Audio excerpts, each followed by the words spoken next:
Let's get it. 580 Sports Talk is live and direct on a Thursday.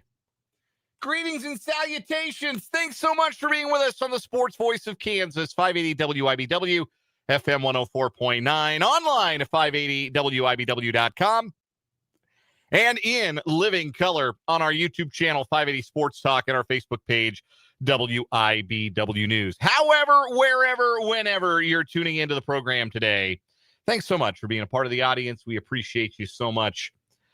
Our only thought is to entertain you for the next 3 hours and change here on 580 Sports Talk. My name is Dan Lucero. Spencer Dupuy will be along in a bit. Brendan Dworzynski is off today.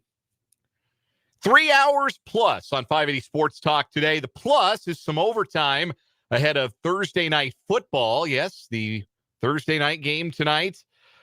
Maybe a gross matchup, but who knows? Maybe it will be compelling football. Dolphins-Ravens tonight. We've got it for you from Westwood One, 6:30 pregame, so we'll have a little overtime between 6 and 6:30 on 580 Sports Talk today. But 3 usual hours, jam-packed with good stuff. Got some great guests, some audio to play you.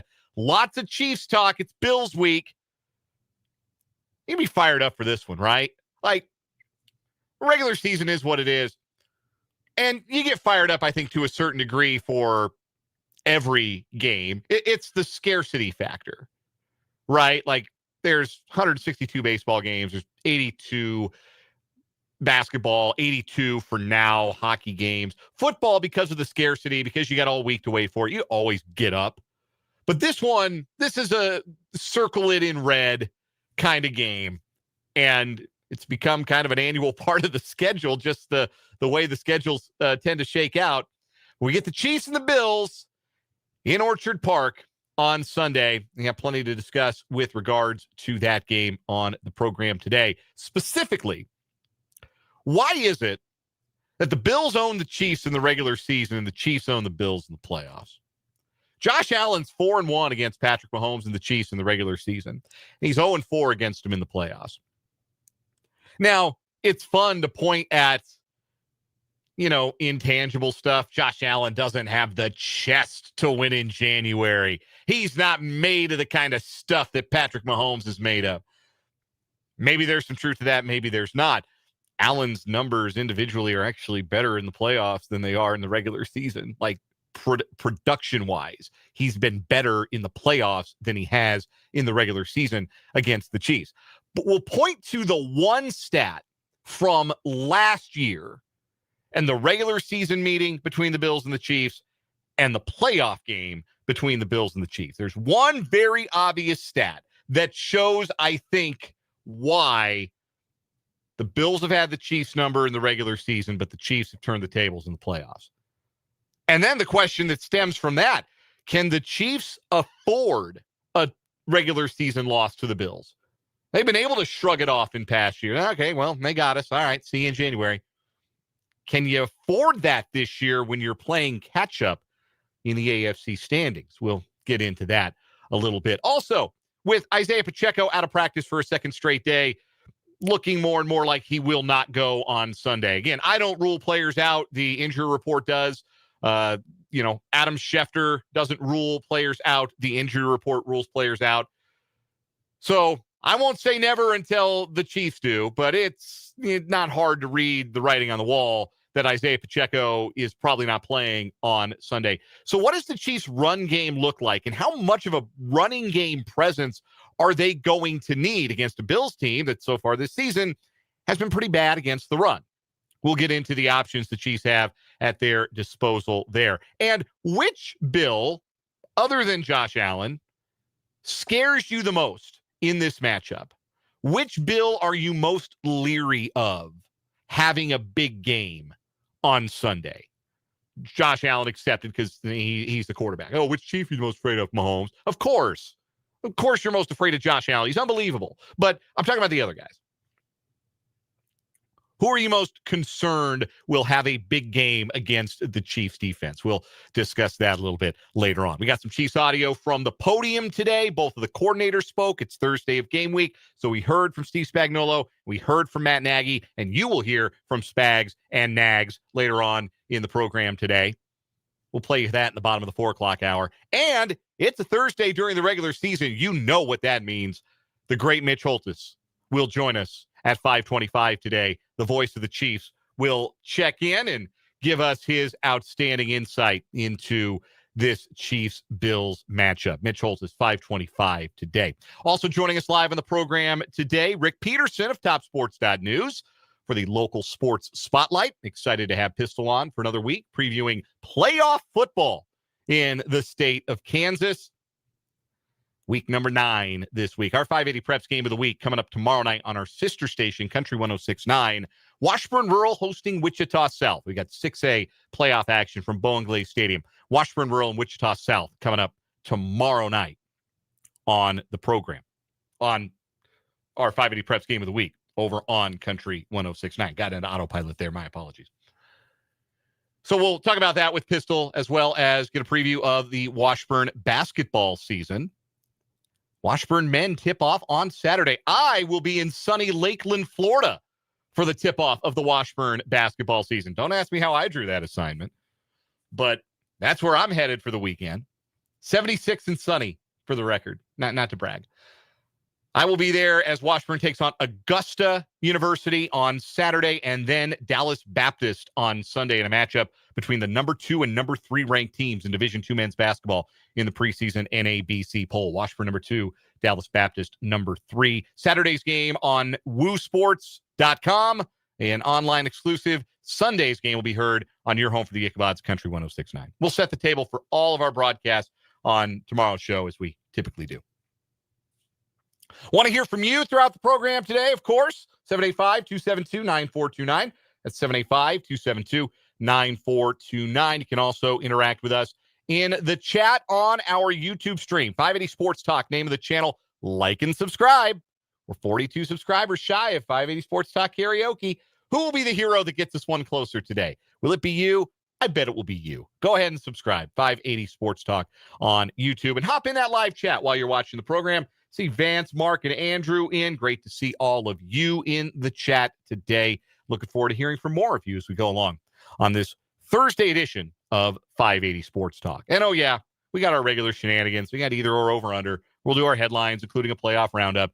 And we got our semifinals for the month of October. And what is wrong with you? You won't want to miss those coming up in the 4 o'clock hour. Oh yeah, and one more thing. I'm glad I remembered. I'm glad I looked. I can look at my reflection here in the camera because I have the stream pulled up so I can see that everything's working fine over for our video viewers on YouTube and Facebook. I am wearing a K-State hoodie today because it is the most comfortable hoodie I own. Shout out to Home Field Apparel. All the Home Field Apparel stuff I own is the comfiest stuff that I own. This happens to be just extra comfy today. So, but I'm also wearing it to remind myself. I've got K-State tickets to give away today. I've got a pair of tickets for K-State Texas Tech on Saturday, and I've got 4 to K-State Newman tomorrow night. The exhibition home opener. First chance to see this year's K-State men's basketball team in person at Bramlage. And I've got 4 tickets to that to give away as well. So be listening throughout the show. I'm not giving them away right now, but I'll get you a cue to call, and I'll give away those tickets on the program today. All right. Chiefs Bills coming up on Sunday, and Isiah Pacheco, again, not practicing for a second consecutive day. Him and Josh Simmons, the only non-participants. Hollywood Brown, who was sick yesterday, didn't practice, was back to practice today. Trey Smith continued to work. That's a good sign that he can give it a go on Sunday. We'll see. Again, I don't decide who plays and who doesn't. Andy Reid does. But if you're practicing, you're probably playing. Just like if you're not practicing, you're probably not playing. The Chiefs don't tend to obfuscate like that. They don't tend to keep a guy out of practice all week and then say, oh, well, he's actually questionable. He can actually play. Not usually how Andy Reid and the Chiefs do business. If you're practicing, you're probably playing. If you're not practicing, you're probably not playing. It's nice that it is so straightforward when it comes to the Chiefs, for sure. Anyhow, Isiah Pacheco, DNP, second straight day, probably not a go for Sunday with that MCL sprain, which is too bad for Pacheco because I think the Chiefs running game, if the Chiefs wanted to, I think they could find some success on the ground against the Bills. The Bills' rush defense is 26th out of 32 teams in the league in expected points added per play, per run play against this season. And that tells you they are not good against the run. And that is exacerbated by the loss of Ed Oliver for an extended period of time with his injury. Daquan Jones has been dinged up. They're trying to get him back from his quad injury. Maybe he goes this week. He was limited yesterday. We'll give you the participation report when we come around to headlines. But that has certainly been a weakness for the Bills this season. So I think the running game is going to be a club that the Chiefs need in their bag to go win on Sunday. But what does it look like without Pacheco, who's been the feature back for the Chiefs this season? It's interesting when you look at the numbers right off that there's actually hasn't been that much disparity between carries for Pacheco and Kareem Hunt. Pacheco has 78 carries, so he's averaging just shy of 10 per game this season. But Kareem Hunt is not far behind. Kareem Hunt has 62 carries in 8 games this season. That's right around 8 carries per game. So it has been more of a job share than it has probably felt like watching. Like Pacheco gets more of the snaps, but the workload when it pertains to the Chiefs actually using these guys to run or catch the ball, the workload has been very similar. In total, 89 touches for Pacheco, 78 attempts and 11 receptions, and 70 touches for Hunt, 62 carries and 8 receptions. So not this wide gulf that suggests that the Chiefs have just leaned heavy on Pacheco and Hunt's just been the short yardage guy. Hunt is option A, obviously, for Sunday if the Chiefs want to run the ball. He's been better than last season. His success rate is up a tick. His yards per carry up about half a yard. And there's a stat called yards over expected per carry. Basically, how many more yards are you gaining as a running back on a rush relative to what would be expected given where's the run play going, which gap, what defense you're facing, what situation it is, when are you contacted first? That's another big one. Yards after contact, such a big deal. So like when are you hit first? So there's an expected yards on every run play. I don't know exactly how they figure it. I gave you kind of the bare bones explanation there. That's the best I'm capable of. I know I try not to overwhelm you with data and numbers, but I think this one is particularly interesting and bears mentioning when it comes to Kareem Hunt, because according to expected yards per rush this season, not only has Kareem Hunt been better than Isiah Pacheco, who's actually got negative yards over expected rush this season. Kareem Hunt's 11th in the league among 41 qualified running backs. That's running backs with a large enough sample size of carries through 8 weeks. He's 11th out of 41 running backs. He's above Derrick Henry. He's above Saquon Barkley. He's above Christian McCaffrey in terms of what yards over expected per carry essentially would measure. How much more is the running back making out of the run play than what's already there? Because I think when we think about Kareem Hunt, certainly when we think about last year's Kareem Hunt, we think about that old quote from, I think it was Leroy Horde. It was one of those like 80s, 90s running backs who wore shoulder pads the size of like the dictionary. Maybe it was Ernest Biner. I get Ernest Biner and Leroy Horde confused all the time. It was one of those guys.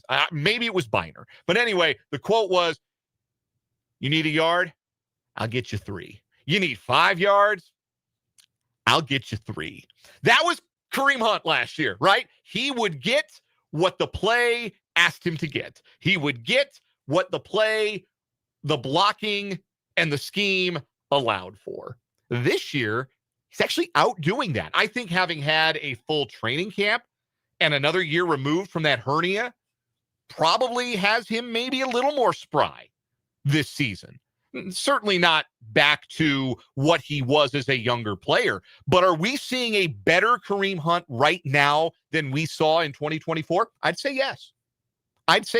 And we've already seen him exceed double-figure carries twice this season. So if the Chiefs want to line him up as the feature back on Sunday, give him 12, 15 carries in the game, I think that's probably within the realm of possibility. I think he's capable of that, and I think he'll do all right with those. He's been better. The other backfield options, Brashard Smith is still so much of a work in progress. You can tell. I think he's more of a receiving threat or a toss sweep, get to the edge kind of runner right now than he is a between the tackles option. Like, if you line Brashard Smith up in the backfield, I don't like the shotgun RPO run that takes forever to develop that, Pacheco can maybe get 5-6 out of, but usually only gets like 2. I don't like those plays for Brashard Smith. I don't like them for anybody. Like I said, those plays gain 2 yards a lot if they gain anything at all. And that's a waste of a down for me. I don't like those plays. I think the Chiefs should move away from the RPO-based running game largely, but another topic for another day. Brashard Smith is only averaging 3 yards per carry. He's got a 36% success rate on his running plays. I think when he's out there, he's much more of a receiving threat. We'll see him. There'll be a role for him on Sunday, I think, against the Bills defense with linebackers that can be a little slow-footed. But I don't think he's going to be a guy that sees like a dramatic increase in touches. Elijah Mitchell will probably be active on Sunday. Again, barring a transaction that's a real big surprise. Mitchell will be active for the first time this season. Hasn't appeared in an NFL game since 2023. Andy Reid talked about him yesterday, said, hey, he's getting most of the reps on the scout team, so he's staying fresh. We trust him. He's been around. He's picked up the offense. I didn't see a lot in training camp to think that the rookie version of Elijah Mitchell is ever coming back. Just too many injuries. But maybe as a change of pace, maybe we see 4 or 5 touches for him just to kind of see, just to get a feel. But I don't think he's going to be a guy that you have to give 10, 15 carries to. I don't think he's going to usurp Kareem Hunt. As for who might be on the active roster, hands up if you remembered Clyde Edwards-Helaire was on the practice squad. Video viewers will note, my hand stayed down. I had forgotten that they brought Clyde back. I had totally forgotten that was the case. But the Chiefs will likely be able to have an elevation for the game. And if they elevate a running back, it'll be Clyde.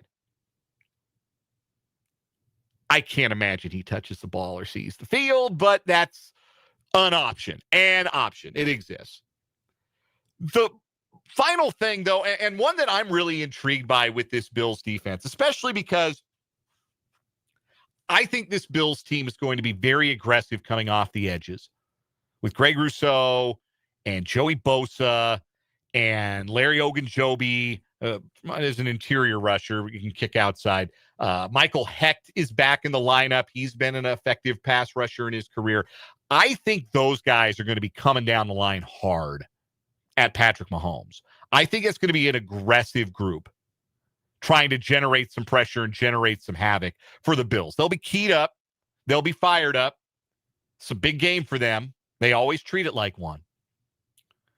How do you slow down that pass rush? How do you slow down a group of rushers that could potentially give Juwan Taylor and Jalen Moore a few fits? If Moore's step back in performance against the Commanders on Monday night is more the baseline of performance for him, and we saw him overperform the first 2 games he started in place of Josh Simmons, how do you keep those guys from just pinning their ears back? Well, you freeze them in place. And how do you freeze them in place?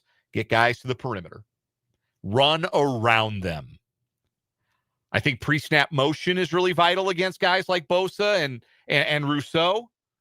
And I think that's where you can get creative using Brashard Smith. I think that's where you can get creative with Xavier Worthy, getting him around the corner for a run play or 2. Rashee Rice took a wildcat snap against the Commanders on Monday. Little surprised they put that on film before the Bills game. That's an interesting wrinkle because Rice is not a burner, but he's so good at picking his spots. He's got vision. I really like that wrinkle, especially in the red zone. I kind of think that's neat. Could we see more of that against the Bills? Just to give a little bit of pause, just for a split second of hesitation for a guy like Joey Bosa or Greg Rousseau coming off the edge. I think that aspect of the run game could turn out to be pretty intriguing for the Chiefs on Sunday. Andy Reid and his offensive coordinators over the years have especially enjoyed tormenting the Bosas. Nick in particular, and Nick's had some good games. He's had some good moments against the Chiefs as a 49er, but he's also had moments where the Chiefs just go right at him with jet sweep stuff and just put him in a blender. I wonder if they might try to do the same with Joey and send some action at him and try to get him chopping his feet and hesitating just a little bit.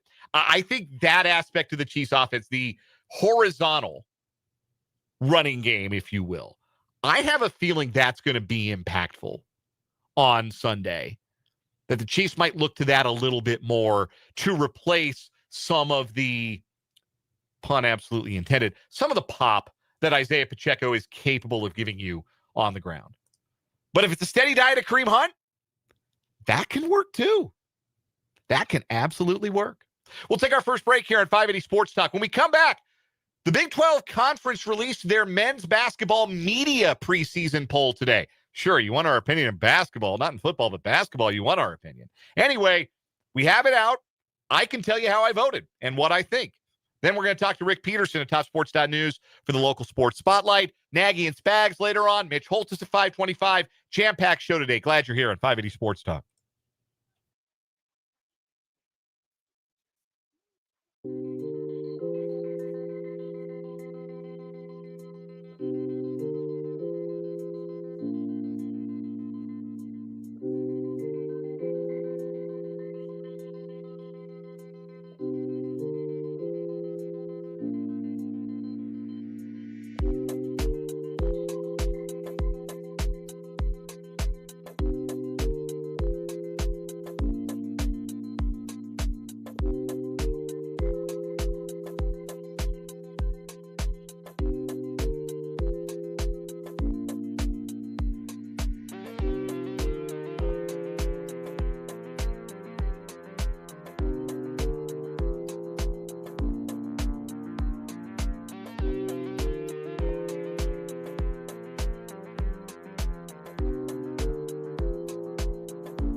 3:31, we're just getting revved up on this edition of 580 Sports Talk. So glad you're with us. So the Big 12 Conference didn't ask for the media's opinion on a preseason football poll this year. Didn't care what we had to say because last year we were wrong as hell, right? We were so wrong. We thought Arizona State was going to finish dead last in the league, and they went and won the whole thing. And our being wrong affected the perception of the league. At least that is the argument that Brett Yormark made when he decided, yeah, we're just not going to we'll do a coach's poll. We're not going to do a preseason media poll this year. We're not going to do a preseason poll. We're done with that. Thought it was too damaging to the perception of the league. If only we had been smarter. If only we could have had the foresight to know that Sam Levitt and Cam Scadaboo were going to be the best backfield in the Big 12. Then maybe things would have been different. But anyway, so they didn't ask for our opinion in football this year, which, okay, fine. My feelings were only a little hurt, but, you live. They did, however, ask for a media basketball preseason poll. And today, the conference on their social media released the Big 12 Conference preseason men's basketball media poll. And there's not much in the way of a difference when it comes to how the media voted and how the coaches voted. But the media did vote for Houston to win the league. That should not be a surprise to anybody. I'm trying to find the where the coaches poll was so I can do a direct comparison here. So anyway, Houston number 1 in both polls, Texas Tech number 2 according to the media, and BYU number 3. That was flip-flopped in the coaches poll. Arizona 4, Iowa State 5, Kansas 6, Baylor 7. That was consistent between the media and the coaches. K-State and Cincinnati flip-flopped. Media has K-State 8, Cincinnati 9. Coaches had it the other way. TCU, West Virginia, Oklahoma State, Utah, UCF, Colorado, Arizona State. There was total agreement from 10 down to 16, which is kind of funny. Total agreement from 10 down to 16. At least that was the consensus. So I'll tell you how I voted. Because I did. I'm one of the media members. They didn't say how many people voted, but I did vote. And I differed in this fashion. I had Houston first. I had Tech 2 and BYU 3. Then I had Kansas 4th.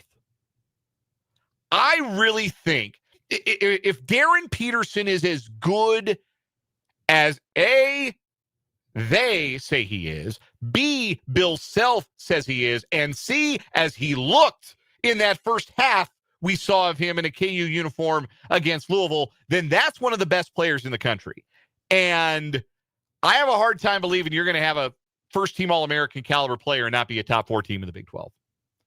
Because I don't think Arizona has that kind of player. And I don't think Iowa State has that kind of player. Like, Lipsey's good. I don't think he's I don't think he's a first-team All-American. I think the ceiling is higher for Darren Peterson. So, for me, I think KU's being largely underrated. I have them 4th in my poll. Your mileage may vary. I had Arizona and Iowa State 5 and 6. That's the order the media had them in, just in different spots. I had Kansas State 7 and Baylor 8. And here's the reason I did that. Kansas State has some guys back, which Baylor has nobody back. Kansas State has P.J. Haggerty, who's a first-team All-American caliber player. Baylor's got good players, but they're going to be a little young. They do a lot. They bring in a lot of freshmen, true freshmen, high school kids. I think Kansas State's ceiling is higher than Baylor's ceiling. And I think they've got some guys who are a little bit more proven at a high level than Baylor's are. So I went K-State 7 and Baylor 8. I went Oklahoma State 9 and Cincinnati 10. I do not understand the fascination with Cincinnati. I think that Wes Miller has maybe the hottest seat in the entire conference. They got to get to the tournament or he's not coming back. And I don't see it with them. They lost Jizzle James, who was their best on-ball creator. I don't see it with Cincinnati. So I jumped Oklahoma State because I actually do like Steve Lutz. I think he's a good coach. So I had Oklahoma State 9, or rather, yeah, I had them 9. I had TCU 10. Who am I missing? I must have forgotten somebody. No, I had K-State 7, Baylor 8. I had Oklahoma State 9, Cincinnati 10, TCU 11, and then the bottom of the league about what everybody else thinks. West Virginia, Utah. I bumped Colorado ahead of UCF because I think Tad Boyle's a better coach than Johnny Dawkins. And CU's at least got a couple guys back. Like they got Dak back. And he's a good player. UCF didn't return a single player who recorded a stat for them last season. And I'm not sure Arizona State did either. And that's not what you want. I mean, it could work out. Hey, media's been incredibly wrong about this stuff before. But that was how I voted, if you were curious. I think KU's the top 4 team. I think K-State's a little more comfortably into the top half of the league. And that's my story, and I'm sticking to it until February, when we'll see how right or not I was. We'll take a break, come back. Rick Peterson joins us next for the local sports spotlight on 580 Sports Talk.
We are joined on the Fleming Place Wine and Spirits hotline by Rick Peterson of TopSports.news, who covers Shawnee County High School sports and the Washburn Ichabods for the local sports spotlight. We do it every Thursday at this time on the program. Pistol, it's playoff football time. How did we get here already?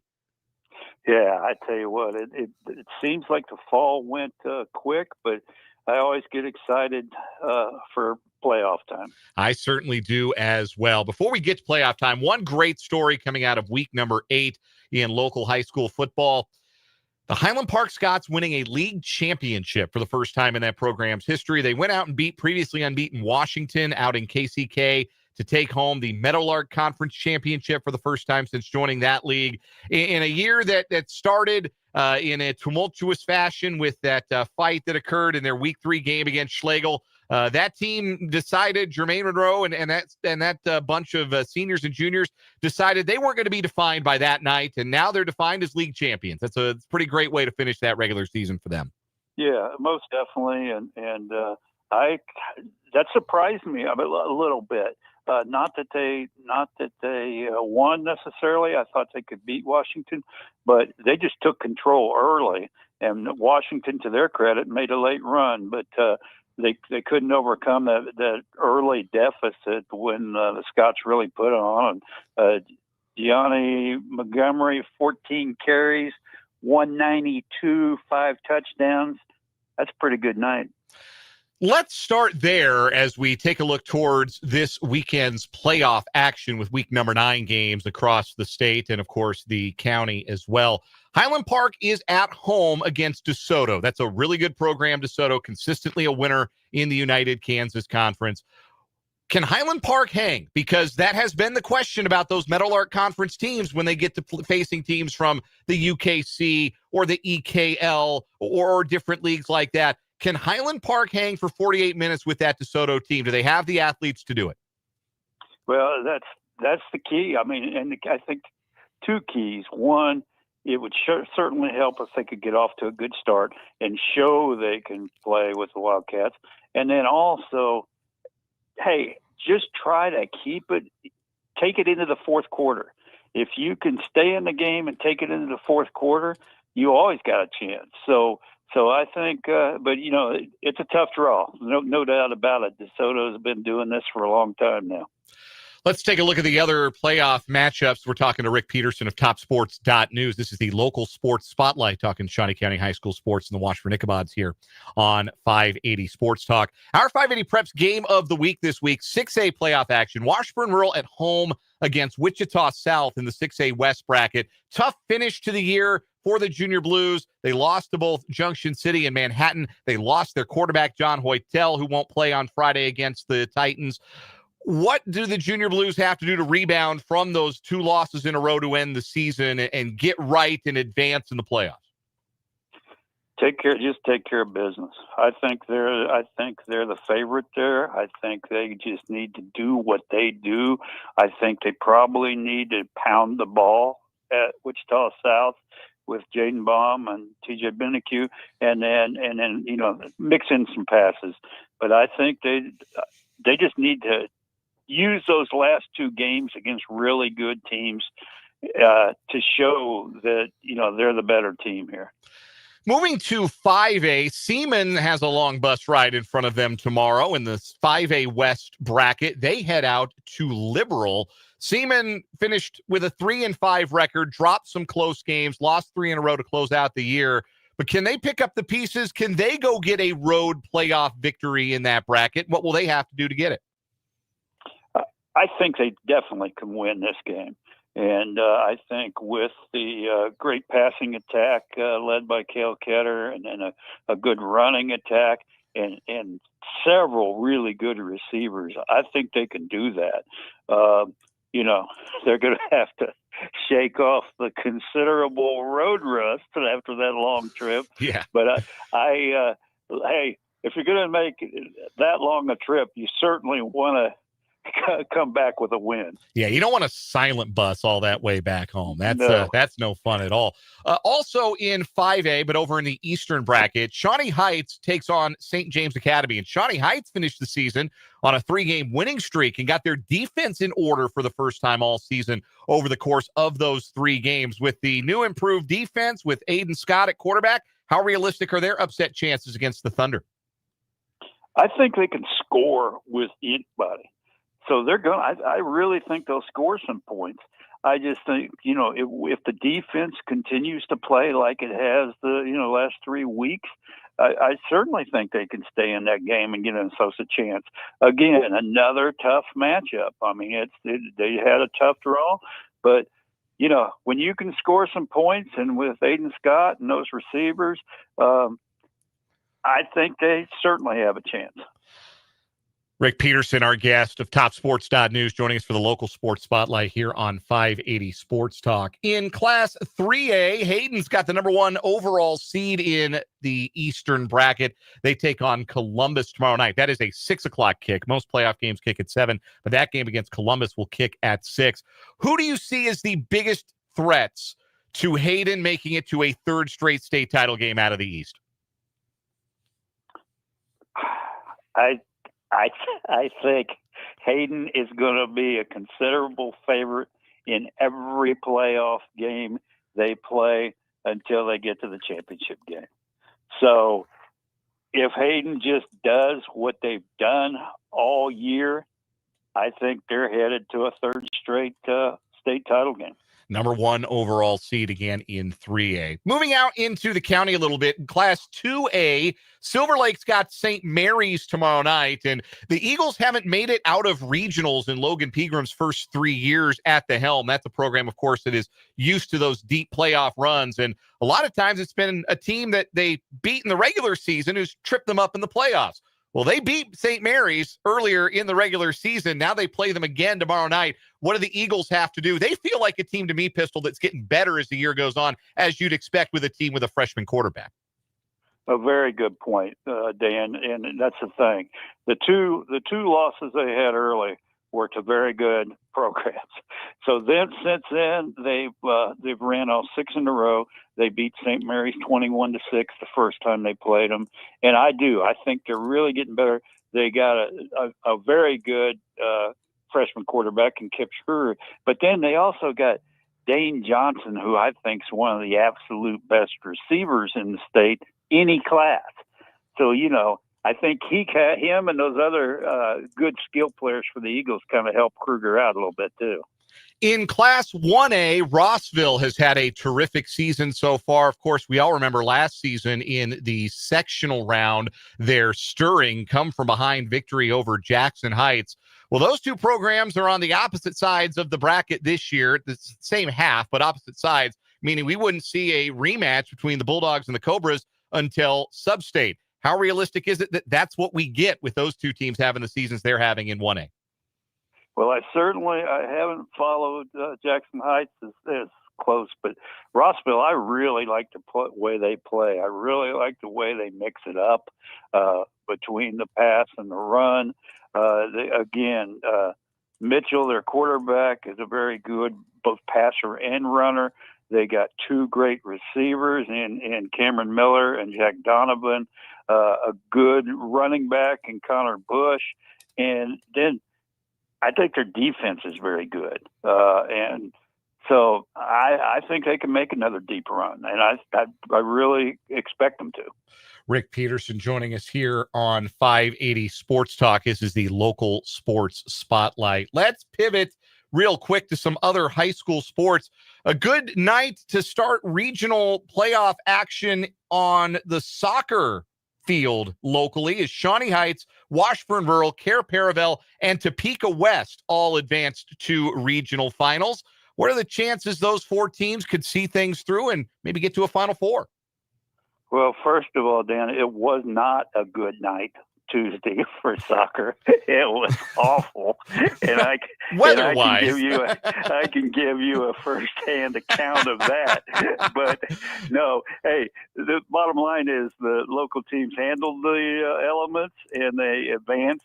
Hey, Heights and Rural are playing as good as anybody in the state, and of course they're in different classes, 6A and 5A.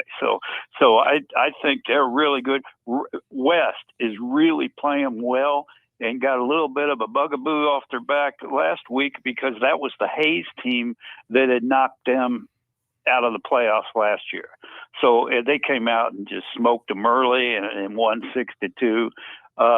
Care Paravel, that's an amazing story. They had a numbers crunch last year. They've got some numbers now, and they won 6-2. They go on the road now, but they've had a really, really good year. Let's now shift to volleyball. The state tournament is underway. We have good news to report about the Silver Lake Eagles. They are 2-0 in pool play today, winners over Heston and Ellsworth in straight sets in the 3A state tournament. 4A, 5A, 6A is later on. That all starts tomorrow. So Hayden starts tomorrow. Washburn Rural gets going tomorrow as well. And I think 2A volleyball is Friday as well with Rossville. So of those teams that are in action that made it, they've had outstanding seasons all year long. Silver Lake kind of goes in maybe as the favorite in 3A. Kevin Bordewick's team, what are their chances in 6A? And what do you think of Hayden in 4A? Well, never count out a Kevin Bordewick team. And they got a little bit extra to play for. Since they won the title in 2022, they've been eliminated in pool play the last 2 years. So obviously that's their first goal, get to Saturday. Hayden was third last year, and I think they have a very good chance. I kind of throw out the seeds. They're seeded 6, but with the schedule that they play, I think they'll be right there in the thick of it. And then Rossville making the first state appearance in a long time. And, again, they're the 8th seed, but they've played teams like Silver Lake and Holton that are both in the 3A state. And they have a really good player in Nora Burdick, and I think they're going to maybe surprise some people. Last thought, Pistol, state cross country is Saturday as well. Who are the local runners you'll be keeping a close eye on Saturday? Well, both of the Washburn Rural teams made it, and their boys are currently ranked number 1 in 6A by the coaches. But I was just with Matt Sweetland yesterday, and it looks like there's about 5 teams in that class that could win the title. So Rural just wants to run their best and kind of see what happens, take their chances. Rick Peterson has it all covered at TopSports.news. That's where you can stay up to date on all the happenings in Shawnee County High School sports and, of course, stay up with the Washburn Ichabods. Make it a part of your daily reading routine on the internet or on your phone. I know I certainly do. TopSports.news. Pistol joins us every Thursday for the local sports spotlight. Always a pleasure, Pistol. We'll do it again next week. Look forward to it. That is Rick Peterson. We'll take a break, come back, and wrap up this opening hour of 580 Sports Talk next.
Our thanks again to Rick Peterson, TopSports.news, for joining us for the local sports spotlight. Always great to get his thoughts and try and cover all the bases that we can, talking local high school sports this time of year. Again, state volleyball underway, state cross country on Saturday, state playoffs for soccer already underway, and of course the state football playoffs start tonight and run through tomorrow. We'll have a game for you, a 580 Preps game of the week, 6A first round action, Washburn Rural playing host to Wichita South. Pre-game coverage at 6:40, kickoff at 7. Brennan Dworzinski will have the call for you, along with Greg Akagi and Spencer Dupuis. I'm going to Lakeland, Florida for Washburn men's basketball this weekend. Ichabods are at the Small College Hall of Fame Classic, and I'm looking forward to calling the action from there as the Ichabods play on Saturday and Sunday. Coming up in the 4 o'clock hour, we'll hear from Steve Spagnuolo and Matt Nagy. We'll talk about why the regular season games and the playoff games between the Bills and the Chiefs have been so different. There's one stat that tells the tale. But first, I need the first caller to 785-272-9429. Fastest fingers. First caller, 785-272-9429. You're going to Bramlage Coliseum tomorrow night to see K-State's exhibition home opener against Newman. 785-272-9429 wins a 4-pack of tickets. We got more 580 Sports Talk coming up.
Let's get it. Hour number 2, 580 Sports Talk on this Thursday. So glad you're with us on the Sports Voice of Kansas, 580 WIBW, FM 104.9, online at 580WIBW.com, and live on our YouTube stream, our YouTube channel, 580 Sports Talk. Like and subscribe, and our Facebook page, WIBW News. I am Dan Lucero. Spencer Dupuis is here. We got you for the next 2 hours, plus a little overtime on this Thursday edition of the program.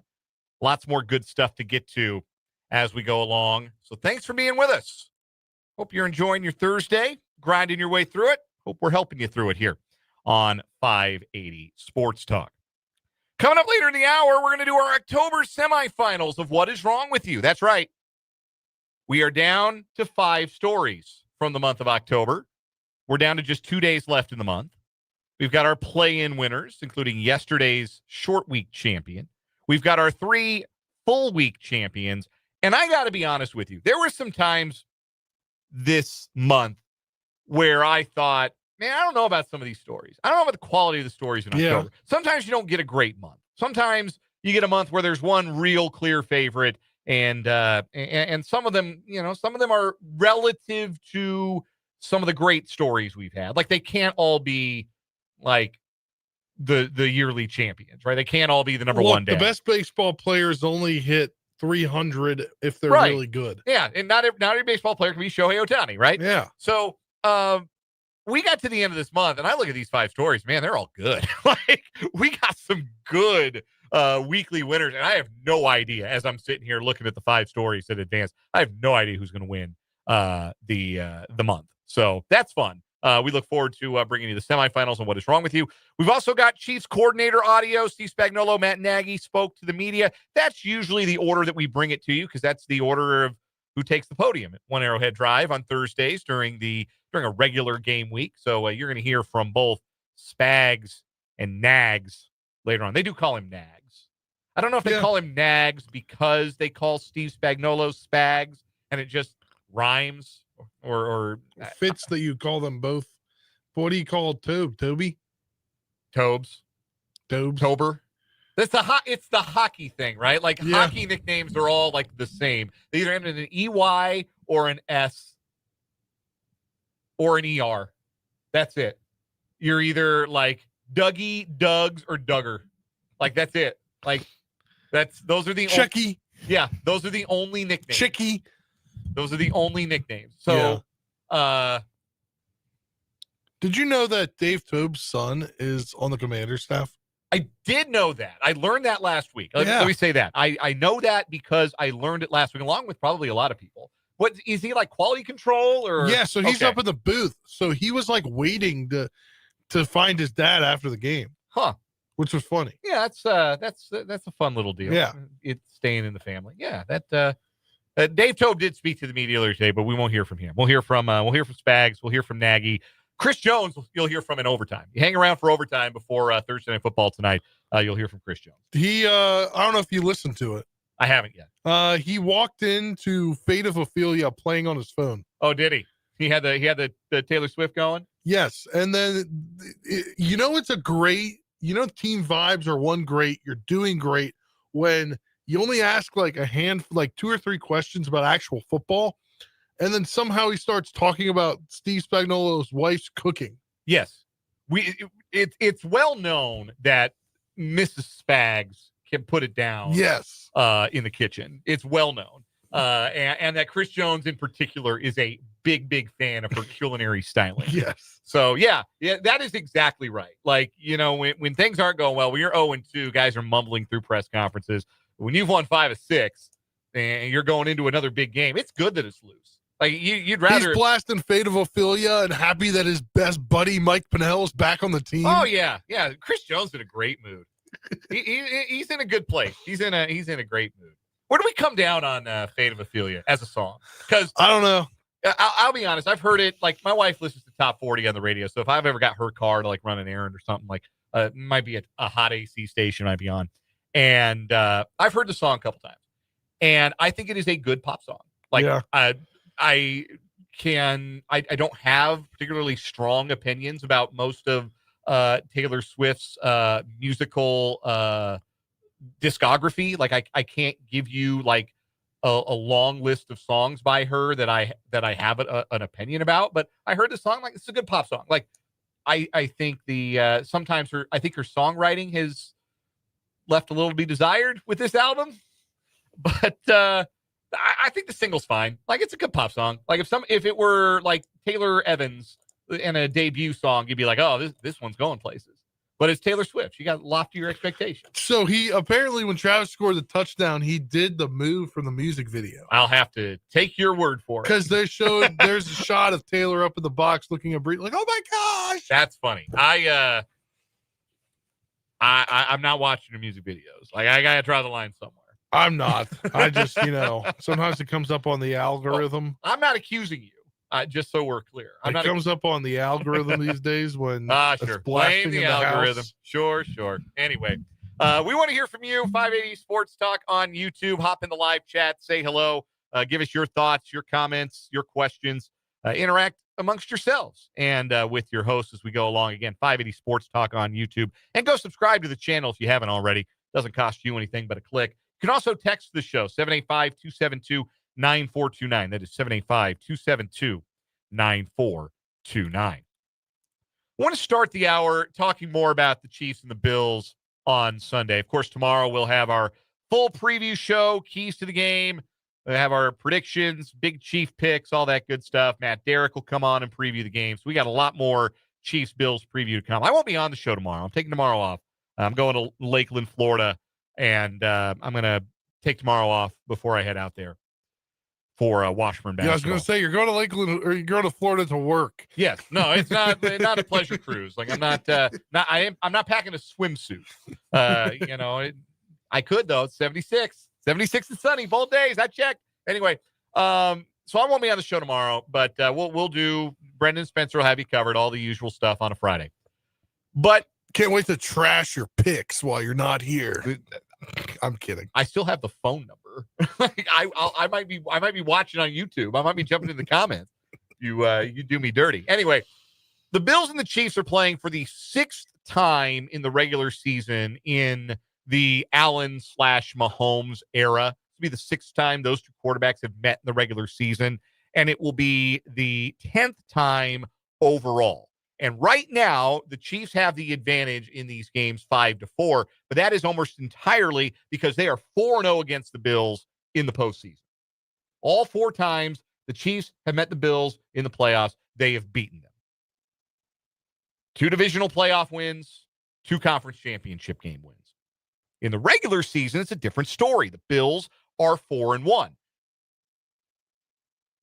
Josh Allen's raw numbers, raw production, actually better on average in the postseason games than in the regular season games. I think the 13 seconds game probably skews that maybe a little bit, but that's just the fact. That is what it is. He's thrown for more yards per game, and the Bills have scored more points per game against the Chiefs in the playoffs than they have in the regular season.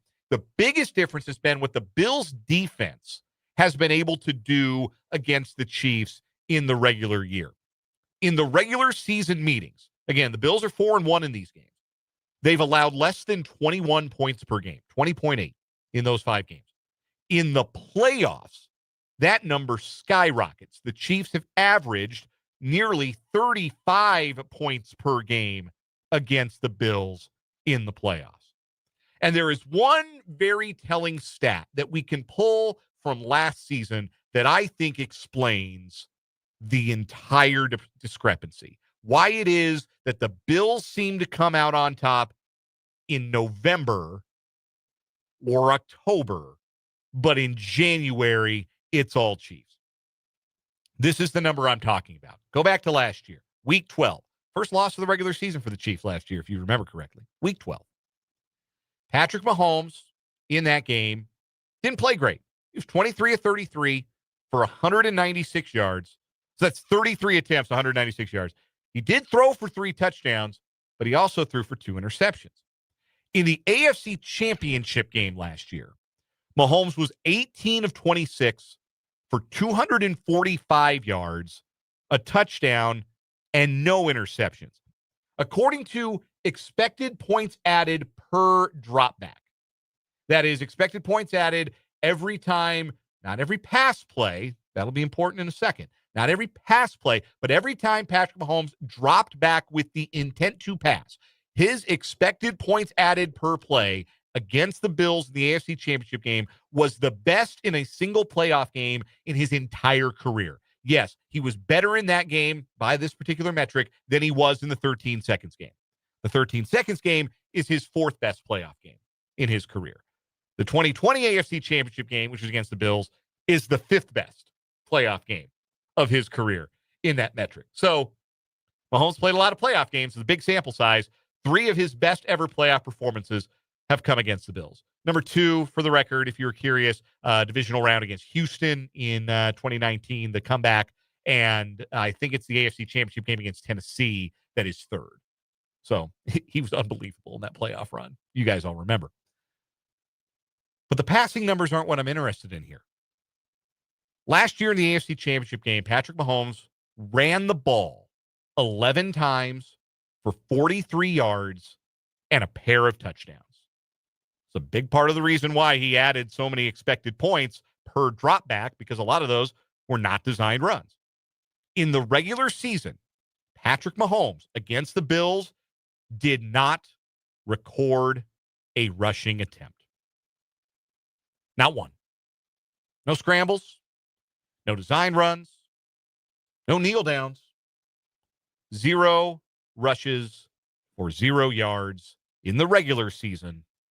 11 rushes, 43 yards, 2 touchdowns in the playoffs. And what do we always say about Mahomes running the ball? That sometimes in the regular season, it could be a bad sign because he'd like to save that for the playoffs, for the biggest games. But that is pretty well founded that Mahomes saves the running ability, saves the scrambling for when he absolutely positively needs it.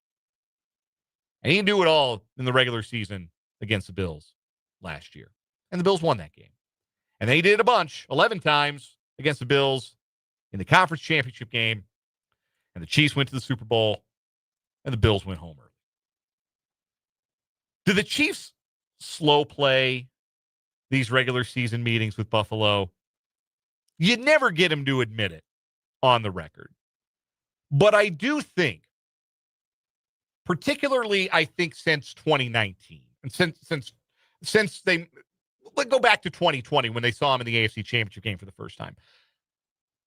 I think there has been an understanding that when the Chiefs see the Bills in the regular season, that they expect that they will see them again in January. That is the expectation. That if they want to win a conference championship and go to a Super Bowl, they're going to have to beat those guys in a more important game later on. So do they maybe keep some things in their hip pocket? Do they not empty the entire bag of tricks in the regular season? I think there's probably some truth to that idea. But that begs an interesting question for this year's meeting. Can you afford not to show your whole hand in a game you've really got to win? For the Chiefs to feel good about being the number 1 seed, home field advantage, first round bye, which I think means more to the Chiefs than it means to any other team in the AFC, not just because Arrowhead's a great advantage in January, but because they played so much dang football over the course of the last 7 years that having an extra week off in January is super important, especially for veteran guys. I think it means a lot to the Chiefs. I think it means more to the Chiefs than it would mean to any other team in that conference. Especially because the way the bracket's shaking out this year, I think if you're the 2, you're not afraid to play in the 3.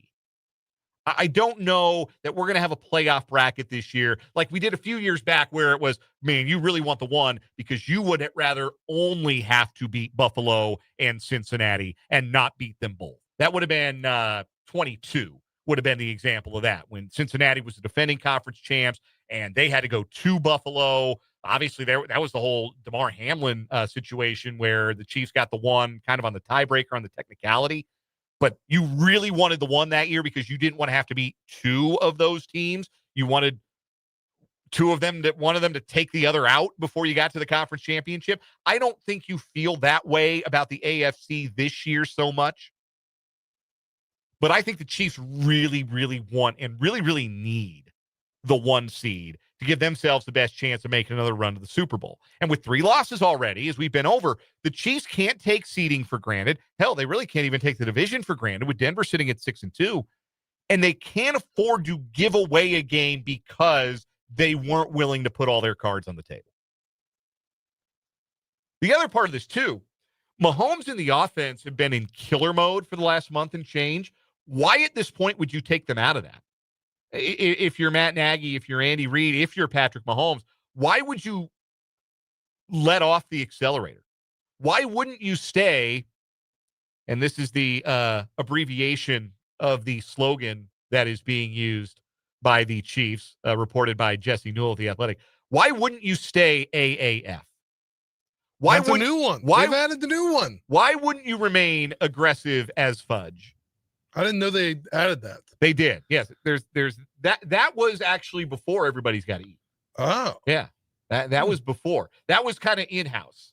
And now Jesse Newell did the digging on it and he wrote about it for The Athletic. And now we all have, instead of, we had EGE, and now we got AAF, which stands for aggressive as fudge, only they're not saying fudge.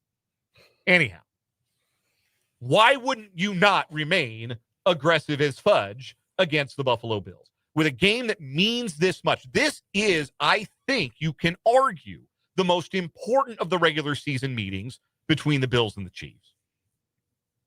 And again, this is something you might not get Mahomes and company to admit, but they're kind of tired of losing to these guys in the regular season. They maybe don't let it bother them because they know the January mastery has been what it is, but they like to go to Orchard Park and send a message. They've been in message sending mode since the Baltimore game. And I know they lost to Jacksonville in between, but if you want to say since the Detroit game, fine. But they've been knocking heads off offensively for a month and change now. And I don't know why you would pull back the reins just for the sake of keeping a couple of things pocketed for the possibility, the likelihood, it's really been in the last couple of years, that you're going to have to go through those guys in January to get to the Super Bowl. If you're going to have to go through them in January, you want them to have to come to you, even though the Chiefs proved a couple of years back that they could go to Orchard Park and win just fine. So that's what's really interesting about this meeting to me is how AAF is the Chiefs offense, because I do not think that they have been AAF particularly in the regular season. I certainly don't think they were last year relative to what they pulled out in the AFC Championship game. So that to me is fascinating from the Chiefs' perspective. But Andrew makes a good point in the YouTube comments that the Chiefs will still have a chance to win a division championship if they lose, but the Bills are a team that cannot take a division championship for granted because right now they're half a game behind New England, and they don't have the tiebreaker with New England because New England already beat them in Buffalo. So there's more than just being the regular season champion of the other team on display here, at risk here.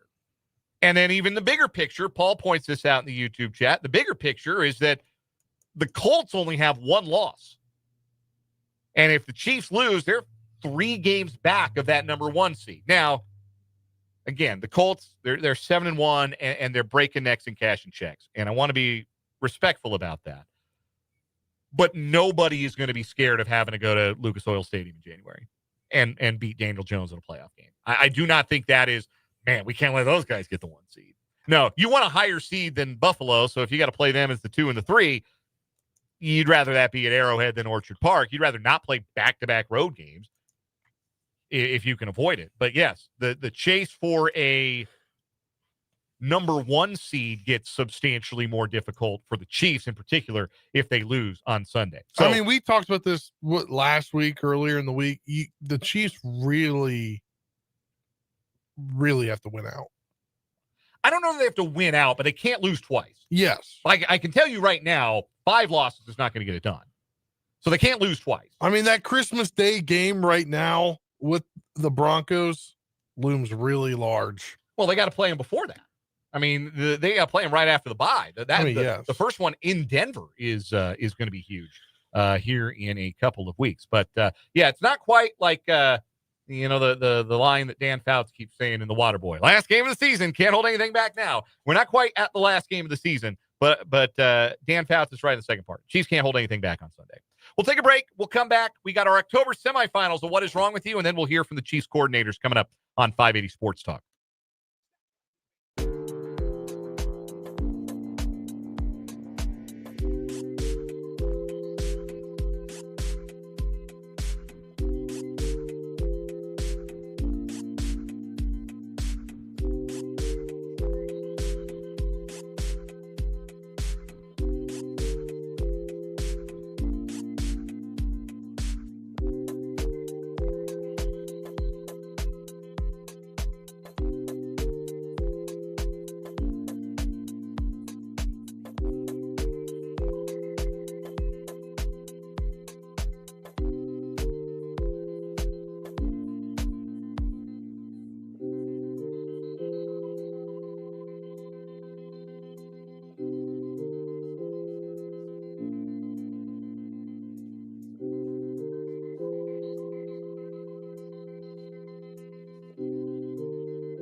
So what is wrong with you time on 580 Sports Talk? And we've got 5 stories from the month of October competing on our What is Wrong With You October semifinals. We'll get down to 2 today. Those 2 will battle it out for the monthly championship on tomorrow's show.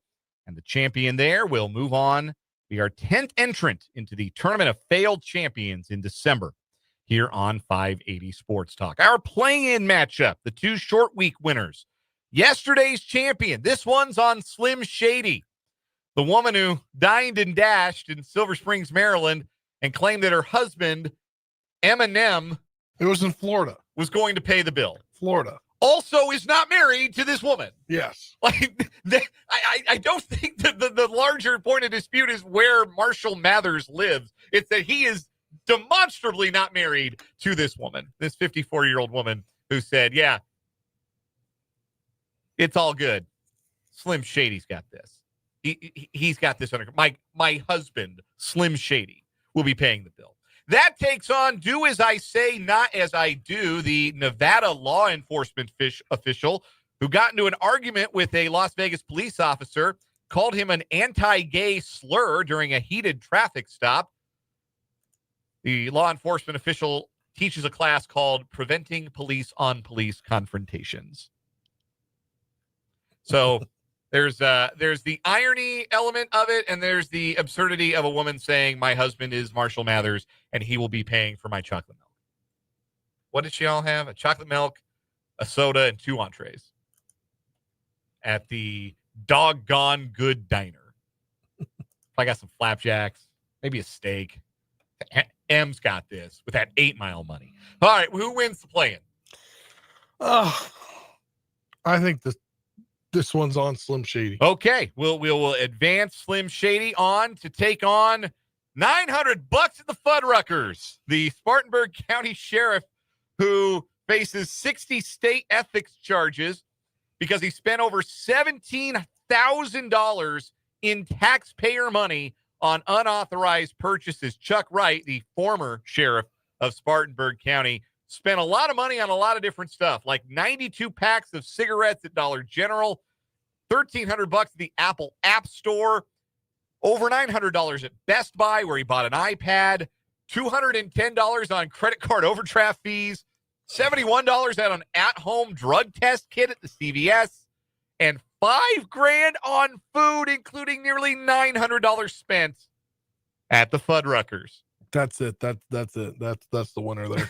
He just took it was the county issued credit card, and he spent it on more than 100 restaurants and stores for personal purchases. Like here's the business credit card. Bet I'm buying Fuds for the whole squad repeatedly. And a drug test kit. All right, $900 at the Fuddruckers. That's my pick, too. That one advances to tomorrow's championship. The other semifinal match.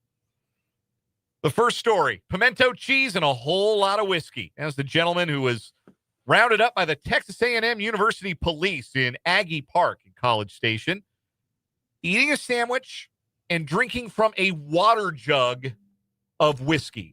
It is funnier for me to picture it as one of those like Coleman water jugs that like used to take to Little League practice or soccer practice. The one with the big handles look like like twice the size of a thermos. It's like, it's just a big thermos that it has a pull up and then it has a pop top. Right. But instead of ice water, this one was full of early times.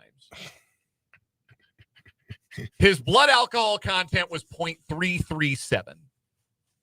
I'll say again, 6 points higher than Aaron Judge's batting average this last year.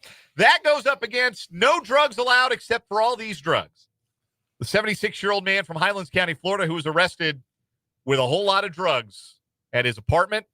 How many drugs? 31.5 ounces of coke, 36.1 grams of oxy, 442 grams of weed, 17 grams of alprazolam, 5 grams of morphine, 4.29 grams of meth, also 20 grand and a bunch of guns. The sign out front says absolutely no drugs allowed on the premises. He thought he might be able to get away from having little drugs in here. They'll never expect it because of the sign. So what wins, that or the pimento cheese sandwich and the whiskey? Pimento cheese and a whole lot of whiskey. Really? I disagree. I think it's no drugs allowed, except for all these drugs. Actually, yes. Oh, I've changed your mind. You changed my, well, because there's more to the story. There is. Like, if we had more details about how a gentleman... Like, if there's a whole news story written on this, like how he became to eating this pimento cheese, which was done from a little bit more digging, but like, if we had a little bit more on this, then I would say yes, now that I think about it, but yes, so... No drugs allowed except for these ones. All right. So our championship matchup for tomorrow is set. $900 at the Fuddruckers versus no drugs allowed except for all these drugs. One of those will be our October champion on What Is Wrong With You. When we come back, we'll hear from the Chiefs coordinators.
4:37 on 580 Sports Talk. It's a game week with a Sunday game for the Kansas City Chiefs. That meant the Chiefs coordinators met with the media today.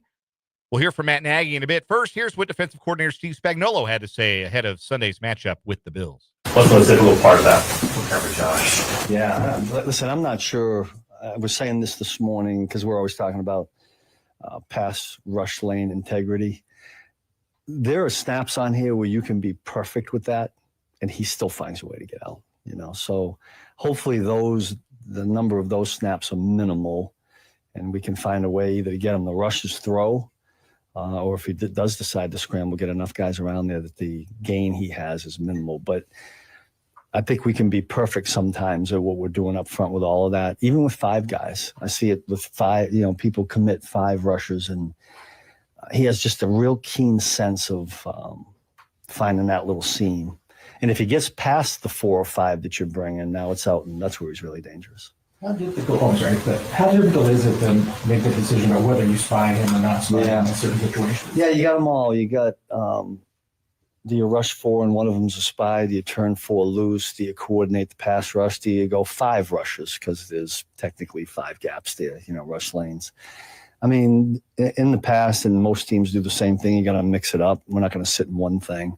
But we're going to have a little bit of everything. Now, all that's great, but the only time you get to use all that is if you can get them in those down and distances. What I think they're doing a really good job of is dictating the game with their run game and the play action, and they're staying on schedule. There's not a lot of 3rd and 10s or 3rd and 8s and 3rd and 9s. It's because they're really good on 1st and 2nd down. Steve, when you look back at the first half of the Commanders game compared to the second half, it seemed like in that first half there were a few plays when running backs get loose, maybe. Yeah. Is that miscommunication stuff that you guys cleaned up in the second half? What do you attribute that to? You talking about the runs? I'm trying to.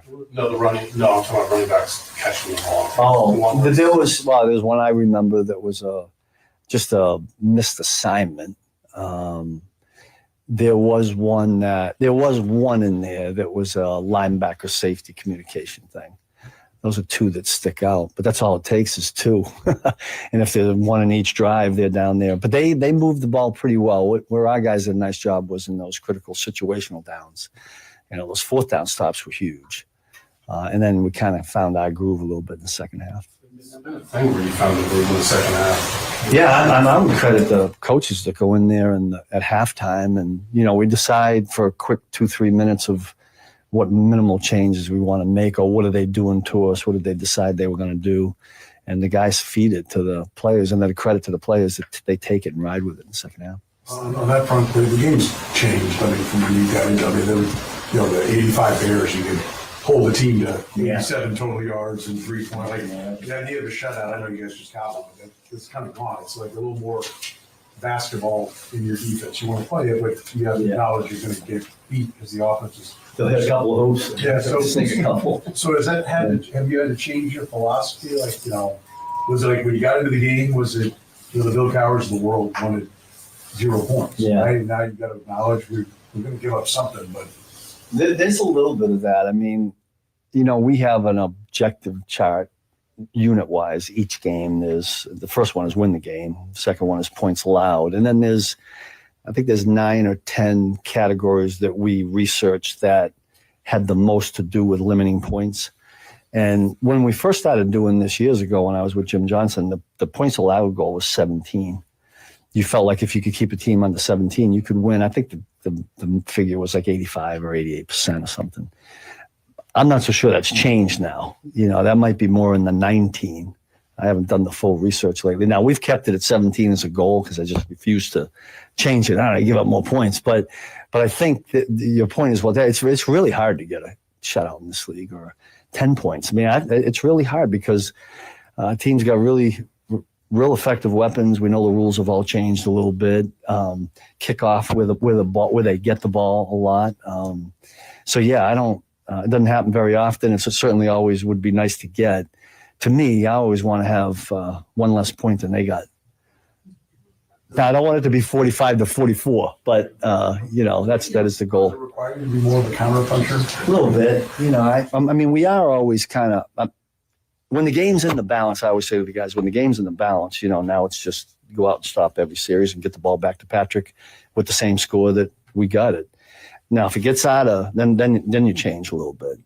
Because to me, like last week's game, when it got to 2 possessions, we wanted to find a way to get the ball back to Patrick so he could get it to 3 possessions. That was the goal. So I guess not much has changed. You're not wanting to score, but I think a 3-possession game in the fourth quarter might change the way I call it.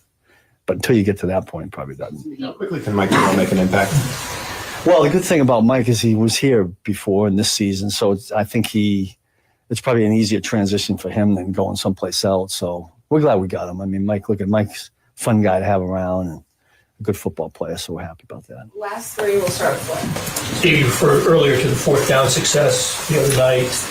It's been that way all season. You guys lead the NFL in 4th down defense. Do we have to talk about that? Do we have to bring that? Because this team we're getting ready to play is really good at converting 4th down. Yeah. As I recall. But what kind of key, what are some of the elements that go into being a successful defense? I would put that right back on the players because our guys do a really good job of being on point. They recognize the situation. We talk about 4th down on Tuesday. It doesn't matter who we're playing. We do that on Tuesday in our first meeting when we segue to the next team. And we research it and the guys do a great job. Rod Wilson's involved in that. And, no matter what you call, the guys got to execute it, and our guys have done a pretty good job of that. Make you knock wood again. You guys have done a nice job against some really good running backs. You got another one. You're killing me. What are the keys to trying to contain Cook? Yeah, this is a real dynamic runner. We've faced a bunch of them already this season. This guy might be the tops of the crew. I think he's really. I'm always impressed with running backs that can make the jump cut. You know what I mean? At the line, behind the line of scrimmage, and you go. And he can do that. And he really, I showed 3 of them this morning. He can capture that edge. He can convince an edge defender he's going inside and boom, get outside on him. And that's where he's really dangerous because he's got really good speed.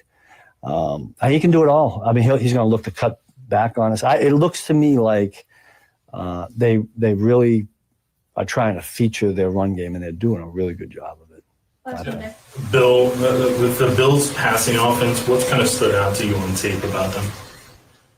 It's always about Josh and the way he extends it down. And look, I think this wide receiver group has been with him long enough that they know exactly what he's going to do. They find ways of getting open. I was watching the Baltimore game, and it was at the end of the half, and Josh extends it. There's very limited time, and number 10 finds a way to get in between 2 Baltimore defenders, and boom, right there, they found a way to get 3 points at the end of the half. It's things like that they create all kinds of issues. No more talk about those other things that you guys brought up. So that was Steve Spagnuolo. What about his offensive counterpart? Here were Matt Nagy's podium comments earlier today. Coach Nagy, about a month ago, you told us and everyone Juwan Taylor's penalties must stop. Looks like he took that message hard. Yeah, that's a credit to him. He's done a good job with that. We had to have that happen. He was playing really well. He's continuing to play well, but the penalties was what the black eye was for all of us to see in him. And he's such a great kid. He cares. He's a professional, and he took it to heart. And that's a credit to him to being able to be a true professional in that moment and help make us better by eliminating something. So credit to him. The running back situation, if Isiah can't go, does everybody just kind of bump up? Do you put more on Kareem? How do you handle that? I think so. I think we'll kind of play that by ear, see how it goes health-wise with Pops, and let the beauty of our team, the depth that we have guys that are there, guys that can practice, guys that are ready. So just leave that, tell the guys, everybody be ready when the time comes that we know what we're going to do, how we're going to do it. We'll have a plan, and I think that's the guys that are in that room, we trust in all of them. And then when the time comes, we just go ahead and roll with those guys. I know you probably listen to the outside noise, but everybody, trade deadline. So everyone wants to talk about players and everyone wants to put a running back with you guys, but you're already over 1,000 yards. You get a little underrated. And how you guys run the ball this year? Probably. I mean, I really like where we're at right now. I love our guys in that room. I like the identity that we have as an offense. And that's above my pay grade with how that stuff rolls and what we do. But I just know that, where we stand right now, we're very, very pleased with what we have. What is your touchdowns game on non-first read plays, but also with Patrick Strain on some of those? And what's impresses you about the way he's just able to keep his eyes down the field in those spots? Well, for him, it's something he's always been good at.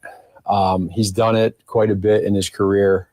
And now I think it's the new guys that we have in this room, some of the newer players, making sure that they understand at all times you stay alive. We had a couple plays last week where, like you said, number one wasn't there. Number two sometimes wasn't there. One of his greatest strengths is being outside the pocket. And it goes back to college at Texas Tech. He was the same way. He was a major weapon outside the pocket. So now the other guys are taking advantage of that, and we're scoring some touchdowns from it. And we got a big play last week from Kels as well. Now, when you watch this defense on tape, what is unique about them from some of the other defenses you've played? The idea that they all play, they play within Coach McDermott and Coach Babbich's scheme that they have. They play it fast. They play it well. They do a good job. It's always a hostile environment. They're in Buffalo. They feed off of that with the crowd noise. So we want to make sure that with silent count, we're good there. So part of that is being no self-inflicting wounds with penalties, pre-snap penalties. Schematically, they do a lot. They do a really good job in their zones. And then when they play man, they're super physical. They're sticky. They make you be good with releases. They make you win at the top of routes. And then they have a good ball skills. So you kind of put all that together with an offense that's scoring points, and it makes it tough. Jalen, those 3 games under his belt, and, maybe the Washington game might have been the most difficult one. What have you seen from him so far? What's the kind of guide to him, or at least you're rating out on him right now? Consistency. The moment's never too big. I go back to when we had that, right before the one game when everything went down with him having to go in there last minute. He never flinched. He never blinked. He came out in that game and he's kept it consistent this whole time. There's a couple things here or there, but with him, I'm just really proud of how he's handled the moment. He just wants to do his job. He wants to do his part. And I think to me, that jumps out to somebody that doesn't look for it. He just comes in every day. He's a true pro and he's doing well with it. If Josh comes back, is it automatic that he steps into that job, or has Jalen made that a competition? We haven't, that's again something that I have not even come across. That's with Coach and Veach when that time comes. Josh is playing well too. So that the part that you like is that you got guys that are playing well, and then we just kind of work through all that other stuff. You've done a really nice job on your offense. That you're one of 2 NFL teams that hasn't had a 100-yard rusher and a 100-yard receiver. What does it say about it? That'd be for the fantasy people. You could ask them and see what they think. We like where we're at right now. The guys don't care about the stats. I mean, you look. I don't know the numbers, but the way that we're distributing the football right now to players, what they're doing, it's.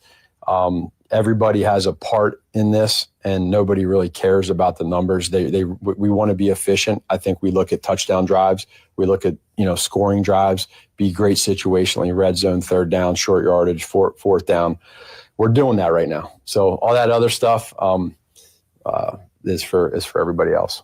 How much fun has this been? I mean, you guys work hard every week, but to have the payoff this season, the way this offense is looking. This has been a lot of fun. Just for me, the experiences that I've had in my career as a coach, this is up there at the top. The guys, and it's not, our record is our record.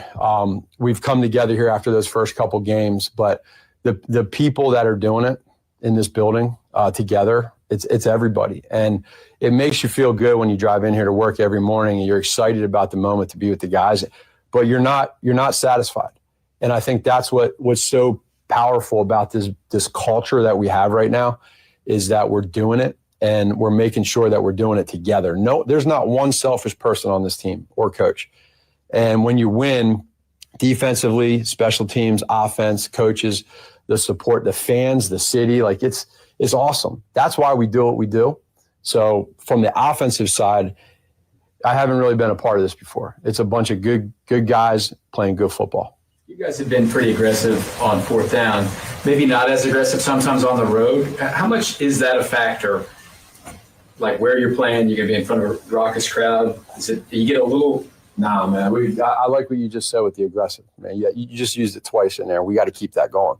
So making sure we're aggressive is important. And I know we've talked about it all the time. We talk about it internally, but we have to stay that way. And if you don't get it, that's okay. At least everybody knows this is how we're going to do it, and we're going to go down this way. And then when you do get it, it's just contagious. So we want to keep that going. That's the positivity and the power of, speaking it into existence. That was Matt Nagy. Those are the Chiefs coordinators speaking at One Arrowhead Drive earlier today. We'll take a timeout. We'll come back with a little bit of either or over under to wrap up this hour at 580 Sports Talk.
A quick little either or over under here. Going back to what we talked at the top of the show about, which was the running game, what it might look like for the Chiefs without Isiah Pacheco.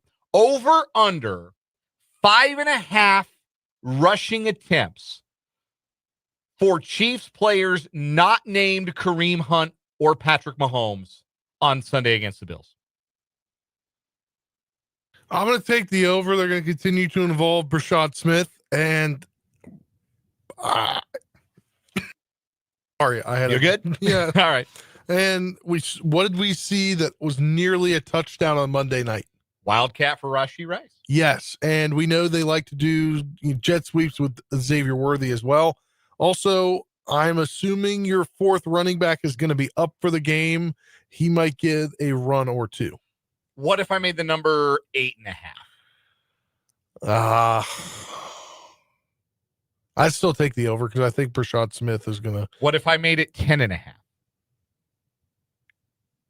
I'd be thinking real hard. That's an easy under for me. Yeah, it's an under. I think Hunt probably gets like if they have. But he's a little banged up. He is, but he looked spry on Monday night. I think if they're going to run the ball, I think he'll get 12 to 15 carries. Yeah. Anyway, you got an either or over under today? Yes, either or. Who accounts for more touchdowns in the game on Sunday? Josh Allen or Patrick Mahomes? Because both have been known to run in for touchdowns as well. I think the Chiefs are going to win, so I'm going to go with Mahomes. I'm going to go with Josh Allen, but I think the Chiefs win because I think we get some rushing touchdowns for the Chiefs, and I think Kareem Hunt gets a touchdown or two again. No, I think that's totally reasonable to have that outlook on the game for sure. But my thought is that the Chiefs are going to win. Chiefs are going to score a bunch of points. I think Mahomes doing it through the air quite a bit. I have Speaking of football, different game. Saturday, big one, Bill Snyder Family Stadium. K-State, Texas Tech. I got a pair of tickets for that game. I want to give them to you. Be caller number 5 to 785-272-9429. Caller number 5, 785-272-9429. You're going to the Bill to see K-State, Texas Tech on Saturday afternoon. Caller number 5, 785-272-9429. One more hour, 580 Sports Talk next.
Let's get it. 580 Sports Talk, third and final hour on this Thursday here on 580 Sports Talk. Dan Lucero and Spencer Dupuis, the colorful crew with you this afternoon on the Sports Voice of Kansas, 580 WIBW, FM 104.9, online at 580WIBW.com, and on our video streaming channels on YouTube, 580 Sports Talk, and Facebook, WIBW News. Thanks for being a part of the audience on this Thursday edition of the show. Is there Thursday night herd tonight? Is that why you're all decked out, Spence? Yeah. Operation 7th home game down in Conway, South Carolina, taking on the Coastal Carolina Chanticleers on the teal turf. 6:30 kickoff on the dose of ESPN. And I can't. Someone's excited. Look, well, first of all, one of very few games this year that Marshall's been put into besides their game against Georgia, which I didn't really watch because I was watched at a bar when I was eating before a concert. Okay. But ESPN Plus broadcasts, when you're not like Big 12 on ESPN Plus, right? Not the best broadcast quality. True. So I'm excited for them to be on an actual network. No, I respect that. And also, I had to wear it today because I'm not going to wear this tomorrow and then go do sidelines for a high school football game. To translate, for the section for the 913 said, none of what Spencer just said made any sense to me. To translate, the Marshall Thundering Herd, Spencer's alma mater, is playing at Coastal Carolina tonight on ESPN2. The game kicks off at 6:30. Both teams are 4-3. Both teams have one Sun Belt loss, trying to stay in contention for that conference title game, right? Yes, and a lot of West Virginia vacations to South Carolina, specifically Myrtle Beach. So that's why it's Operation 7th home game. I got you. Because Marshall wants to. You're going to see hopefully a lot of Marshall green if you watch. Okay. On the away side, like just the whole bleed. Like they have bought. You usually get one or two sections. The Burnerverse, which is huge for Marshall, they bullied the AD and the president to take the band. Oh, nice. 2 weeks ago, a week and a half ago. So the band's going to get a section. You're going to have your people that always go to games get in the section, and then you're going to have a lot of green spattered throughout the stadium. Not a lot of room for error in the Sun Belt East chase, with James Madison already 5-0 in the conference. Yeah, it's going to be a big game at Marshall next Saturday. Marshall wants to make that game matter. They better win tonight. Yeah, well, Marshall is favored by a tutty. Coastal's not real good. I think our fellow Sun Belt insider, Brendan Dworzinski, informed us of that a couple of weeks back. The Coastal, despite their 4-3 record, not particularly good this year. Yeah, they'd love to have Grayson McCall back as their starting quarterback. Is that he's not playing football anymore? No, but I'm saying they'd love to have him as their starting quarterback instead of their starter right now. Yeah, they miss him. They missed the Grayson McCall era. Those were good times in Conway. My buddy finished college at Coastal Carolina, so he'll be pulling for the Shants tonight. But I won't be around if Marshall loses. I won't be around to wear my Coastal hat to work tomorrow and give you a hard time. I should have worn it today. You didn't even realize. You didn't know this was happening. No, I didn't. That's how not committed I am to giving you grief, Spencer. Yeah, I like you too much to be that committed. You'll notice we won't be back 100%. When you go, if you go and tune in tomorrow, we won't be back with the Spencer picks. We're only half back with the only Spencer half picks. back. Yeah, Washington. Who's Washington play this week, Spencer? On Sunday Night Football, of all places. Yeah. Is it in DC? Yes. Okay. Well, yes. I couldn't. They're remember. also wearing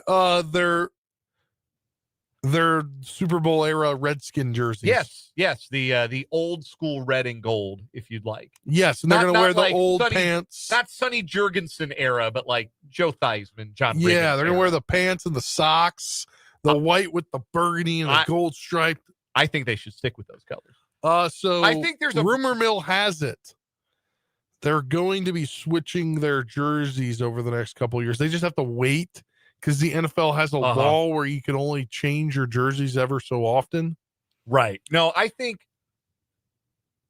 we went to a place just like in general in terms of sports aesthetics that like people wanted darker colors. Like we went away from the splashes of purple and teal that were really popular in like the 90s.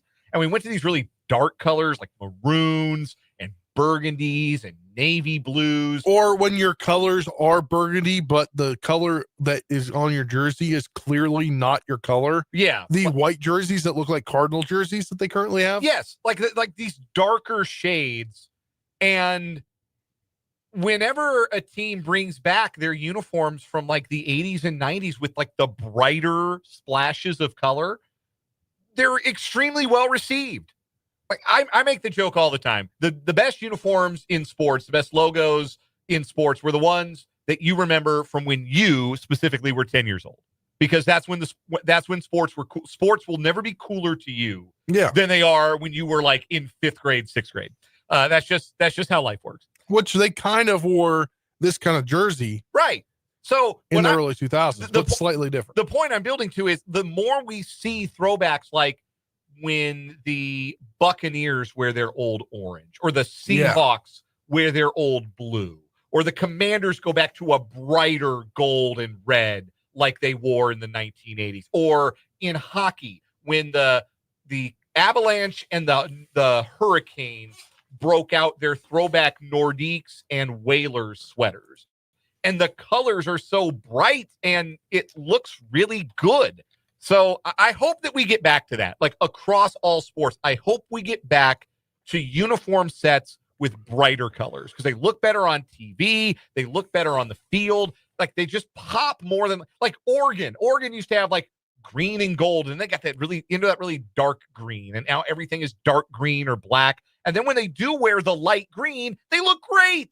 Those are their best uniforms. Do you remember the alternate Redskin uniforms that had the R on them? Yeah, with like that might have been John Hadel era, actually. Like Joe Gibbs era. It's kind of like the R, the curling R's. Not John Hadel. Who am I thinking of? John Bro, not John Bro. Billy Kilmer. That's who I'm thinking of. Yeah, Billy Kilmer era. Yeah. So, their new slogan's raise hail, trying to get people back to the hail to the Redskins era. Mm-hmm. Yeah. So they've put out a social media cover photo. Your cover photos are wider. Mm-hmm. And it's raise hail, and it's that format. And everybody is saying, can't we put that on the helmet somewhere or on a jersey somewhere? The t-shirt. Yeah. Anyway, I think you get more by it. That's my soapbox. Go back to brighter colors. The colors from the 80s and the 90s lend themselves to better uniform. Bring back bright color uniforms.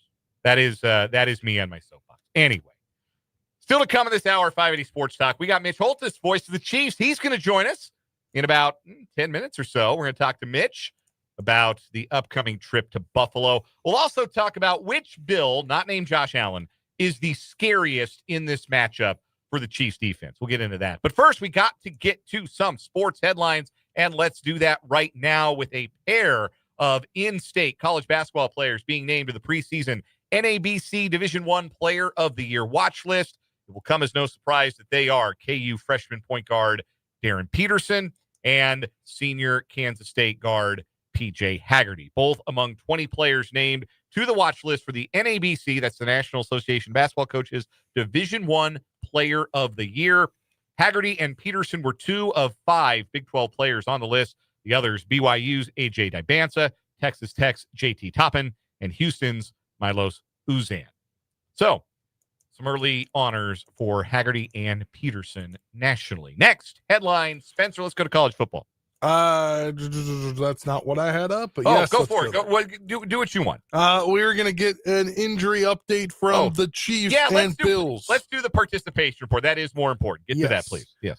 For the Chiefs, they had one player return to practice, but obviously Josh Simmons still away from the team. He did not practice. Isiah Pacheco, dealing with that sprained MCL, did not practice once again. But Hollywood Brown returned to practice after dealing with an illness yesterday. He did not practice. And Trey Smith still limited with the back, but continuing to fully participate is Nick Bolton with that knee injury, Kareem Hunt with an ankle, Charles Omenihu with an ankle, Brashad Smith with a toe, and Jawan Taylor with the knee/shoulder injuries, all fully participated. For The Bills, they got some interesting news today. First of all, Josh Palmer, he did not practice yesterday with a knee injury and ankle. He was limited today. Daquan Jones, the defensive tackle with a calf, continued to not practice. Shaq Thompson went from limited yesterday with a hamstring to not practicing today. Also seeing limited practice from kicker Matt Prater, who would he need to be called? Would he need to be taken off the IR? I'm not sure about that. I don't think he has an IR designation on this list, but that doesn't mean he doesn't have one. I'm not 100%. And then it was full participant for Josh Phillips, the defensive tackle, who was limited yesterday with a vet rest day. Full participant for Matt Milano with that pectoral injury. Ray Davis dealing with an illness yesterday. He was back to practicing. Full vet rest for Joey Bosa, made him do a little bit yesterday, and full participant today. And linebacker Terrell Bernard dealing with an ankle injury, full participant both days. So your confusion, it was their normal kicker, Bass, who's on IR. Prater replaced Bass. It is Bass who's on IR. So your second kicker is dealing with right calf injury. Calf injury, not what you want. Daquan Jones, the more he doesn't practice, the less likely it is he's in for the Bills. Yeah. That's a big deal. They'd be without their two best defensive tackles if he obviously had Oliver's out and placed on IR with his injury. So that would be significant for the Bills if Jones were to remain out for Sunday.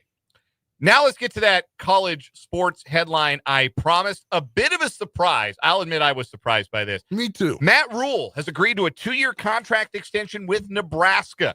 And that contract extension not only takes him through 2032, it ups his buyout this year from $5 million to $15 million. That means any team that would want to hire Matt Rule would owe Nebraska $15 million in addition to whatever salary Rule is looking for. It all but makes him unhireable for any team in this year's very crowded coaching carousel. Now, I've operated under the assumption that Matt Rule was going to take the Penn State job. So I think a lot of people did. I am surprised that Rule is not going to take the Penn State job. I am. I thought that it would have made a lot of sense for him. I think Penn State can pay a lot. They can and get him back to where he's from, where he played under Joe Paterno.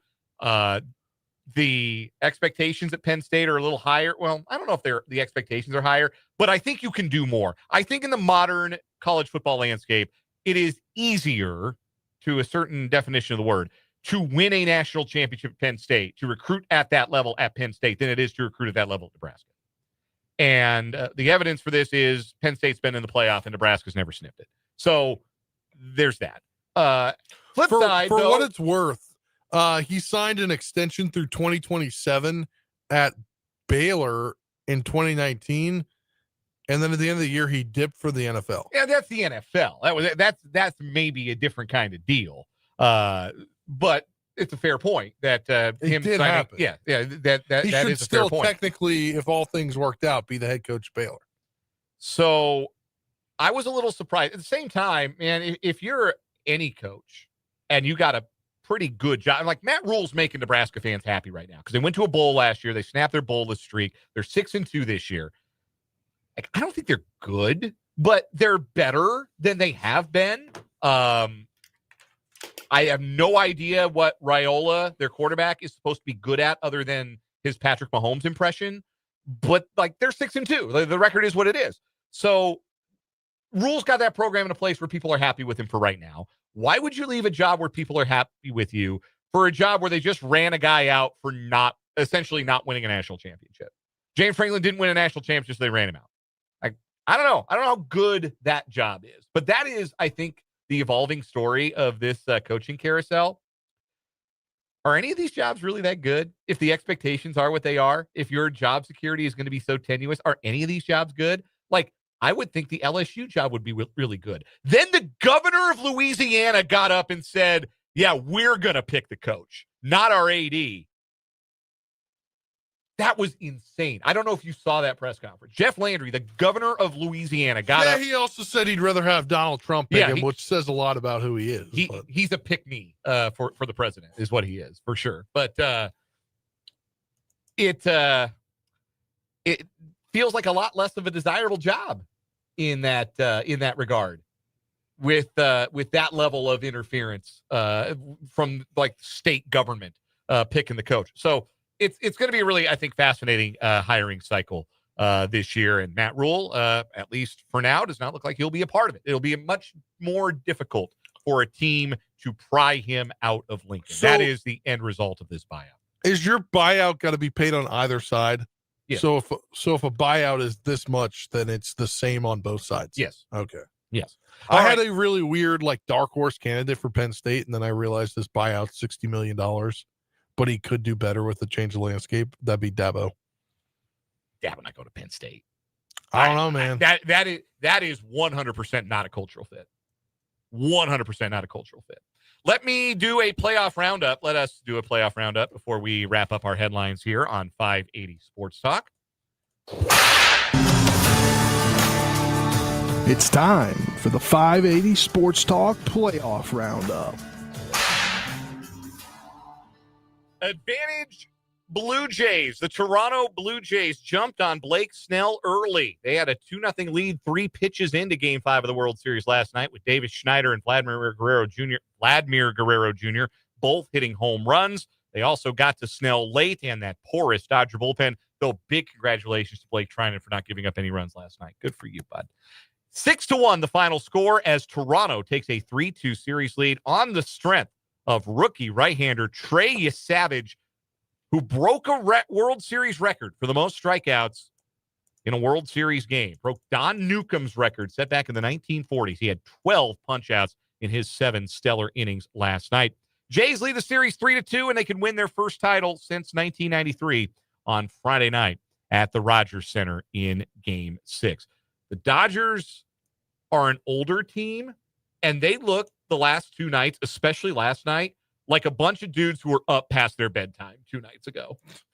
I can tell you this, I stayed up late to watch Game 3 of the World Series. The next day I was fine. It was yesterday that really hit me. That oh man, I'm kind of dragging. Yeah. That's called being in your 30s, your late 30s. They got a bunch of older dudes, and they look tired. Mookie Betts hasn't hit all October. Hasn't hit a lick. Freddie Freeman obviously had the big swing in Game 3. Hasn't done much of these playoffs other than that. All of a sudden, they look old. The Blue Jays lineup has exploited the weakness of the bullpen, and all of a sudden, Dodgers look very, very vulnerable to the point where I would almost be surprised if the Blue Jays don't win the World Series. It's the first time I would have said that at any point during these playoffs. That'll do it for the playoff roundup and our 580 Sports Talk headlines. Voice of the Chiefs, Mitch Holthus, joins us next on 580 Sports Talk.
Welcome back into 580 Sports Talk on this Thursday afternoon. It is time once again for our weekly chat with the voice of the Kansas City Chiefs, Mitch Holthus. Mitch's appearances on 580 Sports Talk are brought to us by Hy-Vee, your official tailgate headquarters for Kansas City Chiefs football, and by Azure Credit Union.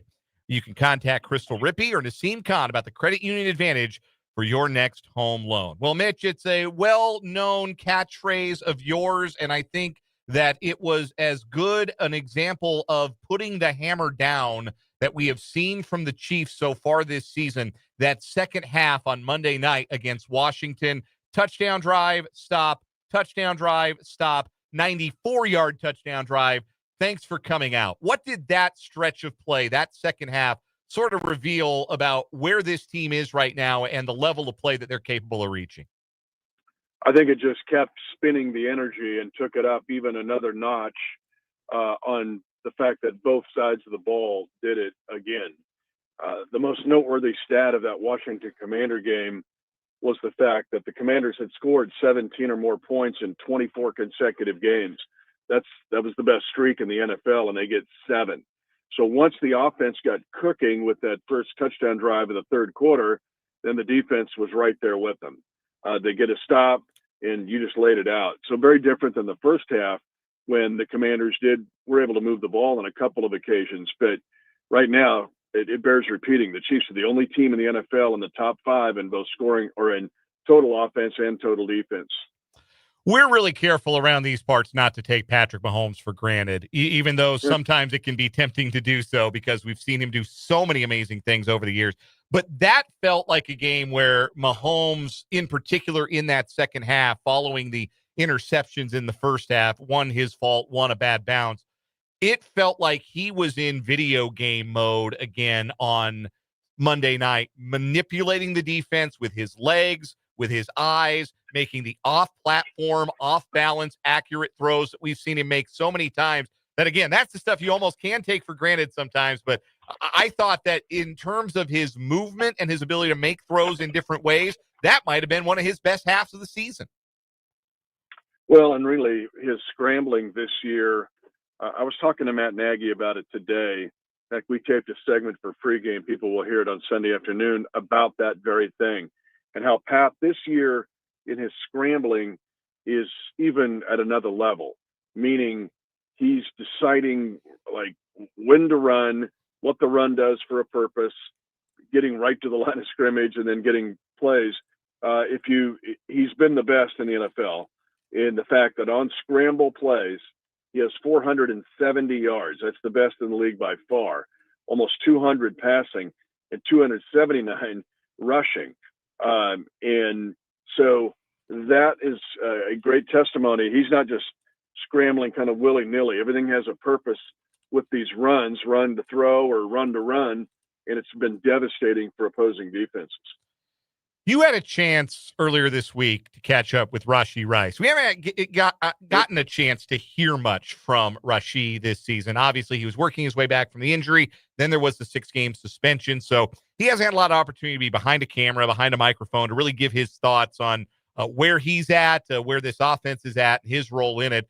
19 targets the first 2 weeks. He's scoring touchdowns 3 in 2 weeks. He nearly ran one in on a wildcat play. The Chiefs are getting really creative with how they're using him. What impression did you get from Rashee about how he feels about his fit and how he feels just being back out there on the field?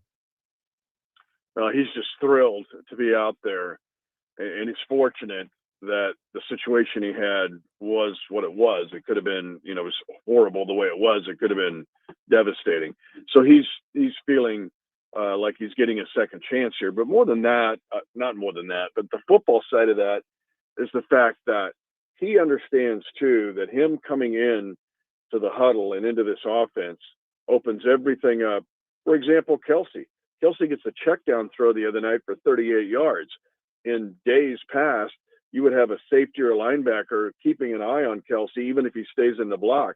You can't do that now. You've got Rice and others just running around you. So what Rashee appreciates is the fact that he's able to help others in this offense, but others are able to help him.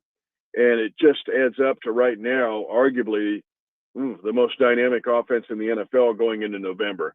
And I did catch up with him, and he echoed that. They do a lot. They contribute everywhere. It's not really a moment on the field where you can kind of point out a specific receiver and know what they're going to do. I feel like that's probably our best trait as a wide receiver group. We kind of run adverse, and we can probably play any position on the field. What about having more responsibility and lining up 1,000 different places? I love having a lot of responsibility. I look forward to working to be the best receiver in the league, and if that takes me, taking as many plays as I can on the field, even if it's blocking, just to be able to be involved, and that's what it's going to take. And think about the touchdowns he's had, all three different plays. A flip pass, which is essentially a run, which he's great at it. 2, a single side receiver, opposite trips, where he's got a one-on-one in the red zone. And then last week against Washington, running that kind of slice route where it's not exactly a crosser and it's not exactly an over route. It's at an angle, but it's in between like that second and third level. And he's just so explosive in it. And then he runs a wildcat play and a direct snap. That could have been a touchdown. He's just got so many ways to get you. And here's another one of your stats of the night is that these 2 weeks, the only 2 guys that have had more production in these 2 weeks that Rashid's played for us have been Puka Nacua and Jamar Chase. He's third. And so you just feel like he's getting started, but you mentioned all those targets and all those touches and the productivity from those touches. Our guest is Mitch Holthus, the voice of the Kansas City Chiefs, joining us a courtesy of our friends at Hy-Vee and Azura Credit Union here on 580 Sports Talk.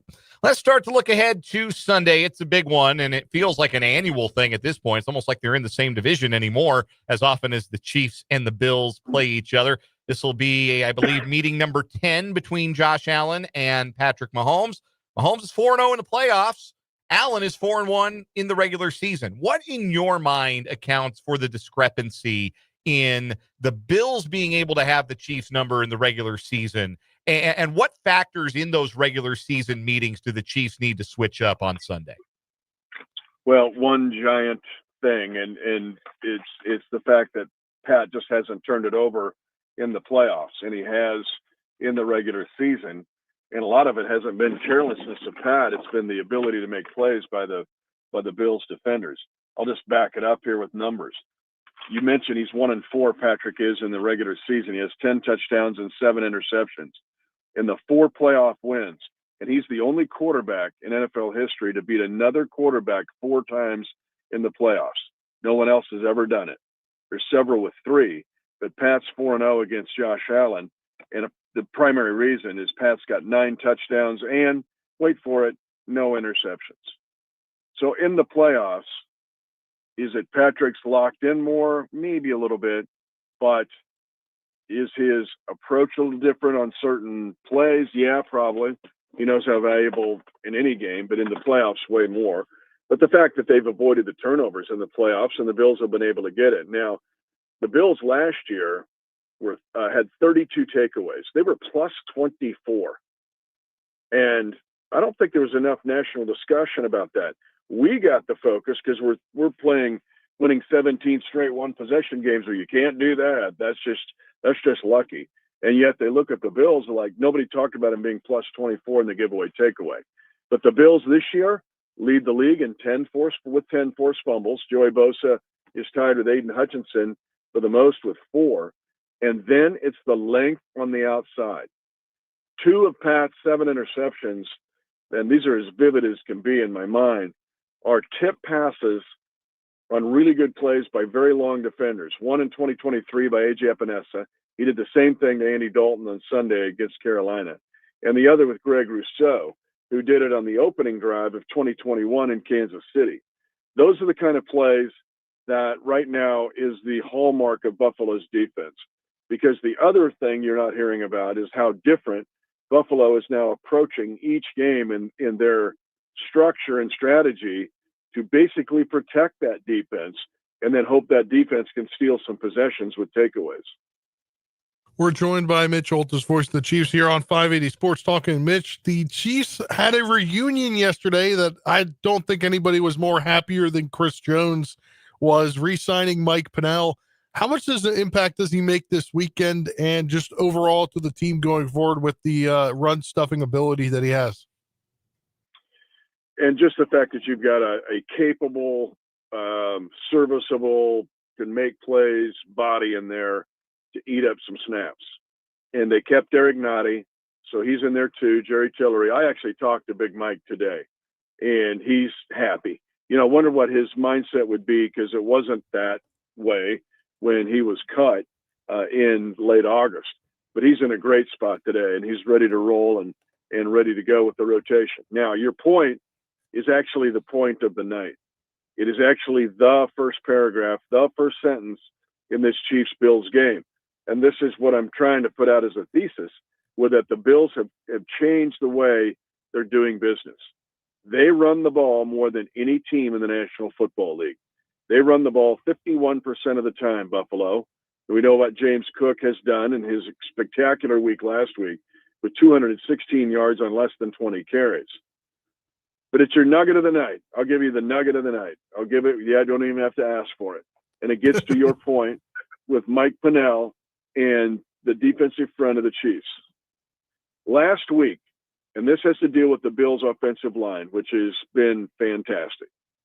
Of the 216 yards James Cook had against the Carolina Panthers, 164 of the 216 was before he was even touched. 65% of the yards James Cook had before anybody from Carolina touched him. So Mike Pennell, Tillery, everybody up front has got a battle, because what Buffalo wants to do, guys, is protect their defense. They are number one in the league, the Bills, at time of possession at 33 minutes and 15 seconds. That's the average. So they're playing Army Smith Center football, keep it away from you, and then trying to protect the defense and hope the defense gets some takeaways. No one in the national media has talked about that. I don't know why. But when you do the scuba dive in these guys, you see what their strategy is for 2025. Mitch, it looks unlikely. He hasn't practiced for the first 2 days, so not sure about the Isiah Pacheco status for Sunday. But the Bills' defense has had some difficulty against the run. What do the Chiefs have to do on the ground, and who's going to be the key factor on the ground in making sure that not only you keep that Bills defense honest, but maybe you attack a vulnerability there on the ground and make things easier for that passing game? Well, and it's another interesting point, because this is like a balance sheet, or maybe you looking at your tax return at revenues and expenses, because the poor run defense has balanced out in many ways the running prowess of the Bills. Now, to answer your question, because this sounds like a fantasy football question to me, because people are listening like, who should I take in fantasy for the Chiefs? It's going to be Kareem Hunt some, Rashard Smith some, but don't think of Rashard Smith as a traditional running back. You guys just talked about Rashee Rice. He could have 3 to 4 carries in this game in a variety of ways, whether that's end around, flip pass, wildcat direct snap. Oh, Xavier Worthy, he could have some. Pat Mahomes enters this discussion because of his rushing ability. Right now, he's the second leading rushing quarterback in the NFL. And so I think it's all of that. But Buffalo has given back, for example, 20-plus runs. The Bills' offense, and primarily James Cook, has 8 of them. They're at the top of the league. I think they're tied with Detroit. Their defense has given up 8 20-plus runs. And right now the Bills are 31st against the run in total yards per rush. Only Cincinnati is worse. And the Bills have given up 33 runs of 10 yards or more. Now, that's not lining up in the eye or 3-back and plowing it into the middle. They lose Ed Oliver. That hurts them. But think about the Chiefs' ingenuity in what are considered runs. And all that comes into play, especially trying to slow down these athletes on the outside and their ability. Like we've seen Joey Bosa 1,000 times. We've run under his armpit so often he thinks we're deodorant. So the guys that like Rousseau and Epinesa, who can get up in the air and deflect passes and have long arms and knock the ball out, you can attack them on what are considered runs, which would be perimeter runs, misdirection, or even flip passes, which are count as a pass, but really is a run. Mitch Holthus is the voice of the Kansas City Chiefs. His visits with us on 580 Sports Talk are brought to us by Hy-Vee, your official tailgate headquarters for Kansas City Chiefs football, and by Azura Credit Union. Contact Crystal Rippey or Naseem Khan about the credit union advantage for your next home loan. Mitch, safe travels to Buffalo. Enjoy the 10th installment of Allen versus Mahomes. Should be a dandy. Thanks so much for the time. We appreciate you as always. 2 more I got real quick. Oh, give them to us. Guess who's last in the league in throws of 20 yards or more? It couldn't be Josh Allen. Josh Allen is dead last in the league. Wow. Get this one. Get this one. His quarterback rating, he has 9 completions of 20 yards or more. He has 18 incompletions. He has 3 interceptions. If he would have all incompletions on passes of 20 yards or more, he would have a higher passer rating than he's got right now. Wow. With the other one that I would tell you is, do we really know how good the Bills are this year? Do we know? Their strength of victory is second worst to the Cowboys. And because right now the teams that the Bills have beaten are 10-29. I don't think we know. This is a huge game for the Bills because I think they're trying to figure out who they are. And both of us are looking up in the standings for the first time we've played each other in a while. We're looking up at the Broncos and they're looking up at New England. And that's a little bit different dynamic than a lot of the other games that you're alluding to between Allen and Mahomes. It's always been it's always felt like a proving ground game for the Bills, and maybe this year, maybe more of a proving ground element for the Chiefs this year. Yeah, I think so. And I mean, we're rolling in on, full throttle, guns blazing. Can we continue that? Can we get Buffalo off the field? Because if we can't get Buffalo off the field, we won't get enough snaps to try to get to 30 points. That's their MO. We're playing Army this week. And they got some tricky ways to move the ball. But if you can get them off the field, and then one of your best ways to pressure a opponent offense that plays like that is to get them behind. And if the Chiefs can get up a score or 2 scores, then Josh Allen's got to be thinking about a different way to approach his life in this game. A lot of intriguing numbers and matchups in this one. But this is Buffalo trying to figure out who they are and understanding that New England is going to put pressure on them. And New England's already beaten them this year. It's going to be a fascinating one, as it always is. Can't wait for your call, Mitch. Thanks so much for the time. Thanks, fellas. That is Mitch Holthus. We'll take a break, come back. A quick thought on that Bills matchup when we come back here on 580 Sports Talk.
548 of 580 Sports Talk.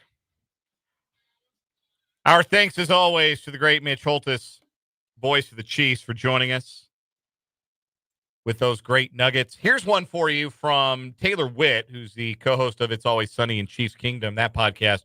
This over on X. If the Chiefs and Bills play in the postseason again this year, it would be the 11th time in 6 years that they've played. Just to give you an idea, that would mean they would only have played the Bills one fewer time than they played the Raiders, Broncos, and Chargers. But also, it would break the NFL record for most meetings in a 6-season stretch by non-division opponents. The Steelers and the Raiders played 10 times between 1972 and 1977. Those games were split right down the middle, by the way, 5-5. Yeah. So, fun little fact. That is, if it seems unprecedented, it is that we've seen this particular matchup as often as we have seen it. Other than Josh Allen, quick question, quick thought exercise here. Other than Josh Allen, which Bill are you most worried about the matchup against this week? Because I think the easy answer is James Cook, because he's playing so well and he's had success against the Chiefs in the past. I'm not as worried about the Chiefs' ability to, I don't think James Cook can have a 200-yard rushing game. Again, I mean, that's, to be frank, having back-to-back 200-yard rushing games is very hard in this league anyway. It's true. So I don't think he would. But, I don't think he's going to go out and put up 125 or 150 on the ground. I think the Chiefs' run defense is good enough to get a handle on him and not allow, they've done a really nice job all year not allowing those explosive runs, and I think that's going to remain the case. And I think having Mike Pennell back on the field is going to make them better, because he's an upgrade over Derek Nagy on those early down runs. So I don't know that Cook is the answer for me. Khalil Shakir is a good underneath receiver. He's not a guy I think matches up particularly great against the Chiefs. Dalton Kincaid's just okay. I expected that Dalton Kincaid would have a much better career than the career that he's had. Look, quite frankly, I'm not scared of anybody. It seems to be a down year for the quote unquote. I mean, you take out James Cook, but it seems to be a down year for the quote unquote weapons that Josh Allen has. And this is not me trying to play into the Chiefs fan base or anything, but just looking at the numbers. If it's not James Cook, and then Josh Allen's trying to piece together something. He doesn't have too many cooks or guys there, because Khalil Shakir is the leader in receiving at 356 yards. Yeah, it's not a great group of receivers. And those downfield passing numbers that Mitch mentioned when talking about Josh Allen this year and his struggles throwing the ball 20 yards or more down the field, that's a function of not having guys who can go get it. They just don't have. There's a reason that everybody who's mocking trades before the trade deadline is imagining what the Bills would look like with A.J. Brown, because they just don't have that kind of presence in this your leading receiver hasn't had a 100-yard game yet this year. Well, that you say that about the Chiefs too. Yes, but the Chiefs at least have in the last 4 weeks been very successful offensively. Yes. I'm playing devil's advocate a bit. You know what the funny? I count 99 yards. I'm rounding it up to 100. That's fair. You know what the funny answer to this question is? You know the Bills just brought back to practice this week? Gabe Davis. Yeah. Chief killer Gabe Davis. But he has not listed on the report, though. No, because he just got back to practice with he's been with the practice squad.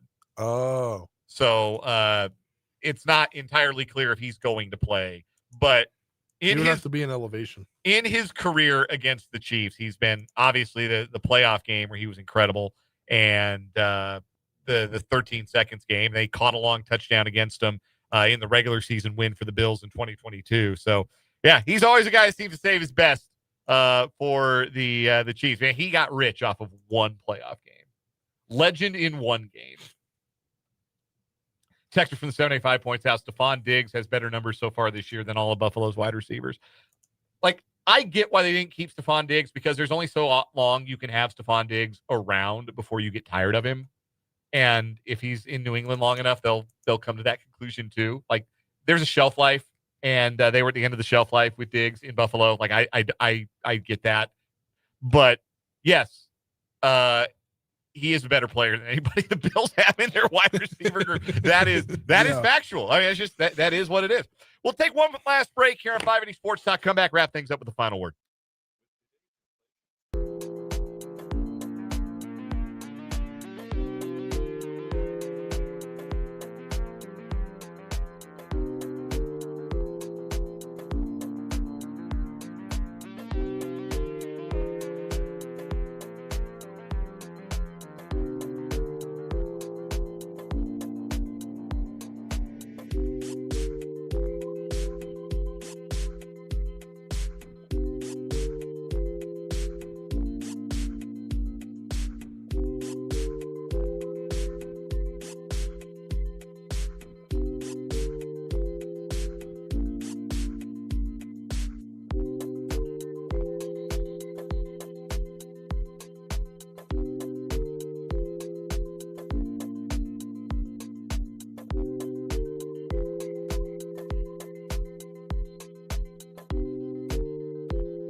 Time for the final word to wrap up this Thursday edition of 580 Sports Talk. Spencer, hit me.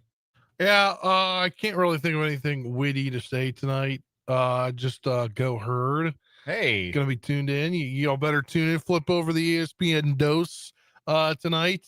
Hopefully, I can continue to watch ESPN and ABC on my YouTube TV. Cough, cough. Stop being greedy. YouTube TV. Cough, cough.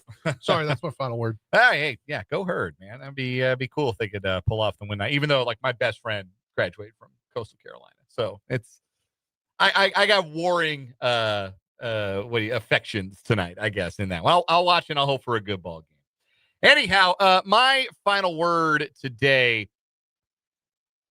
I still think Kansas basketball is being largely underrated. It's a very strange position for Kansas to be in. I thought the media might rank them a little higher than the coaches. They might come in a little higher in the Big 12 media preseason poll that came out today. But no, there they were at number 6. And I can understand them being behind Houston and Texas Tech and BYU. I totally understand that perspective. But a lot of BYU's hopes are hinging on freshman A.J. Dibansa. We all think he's going to be good.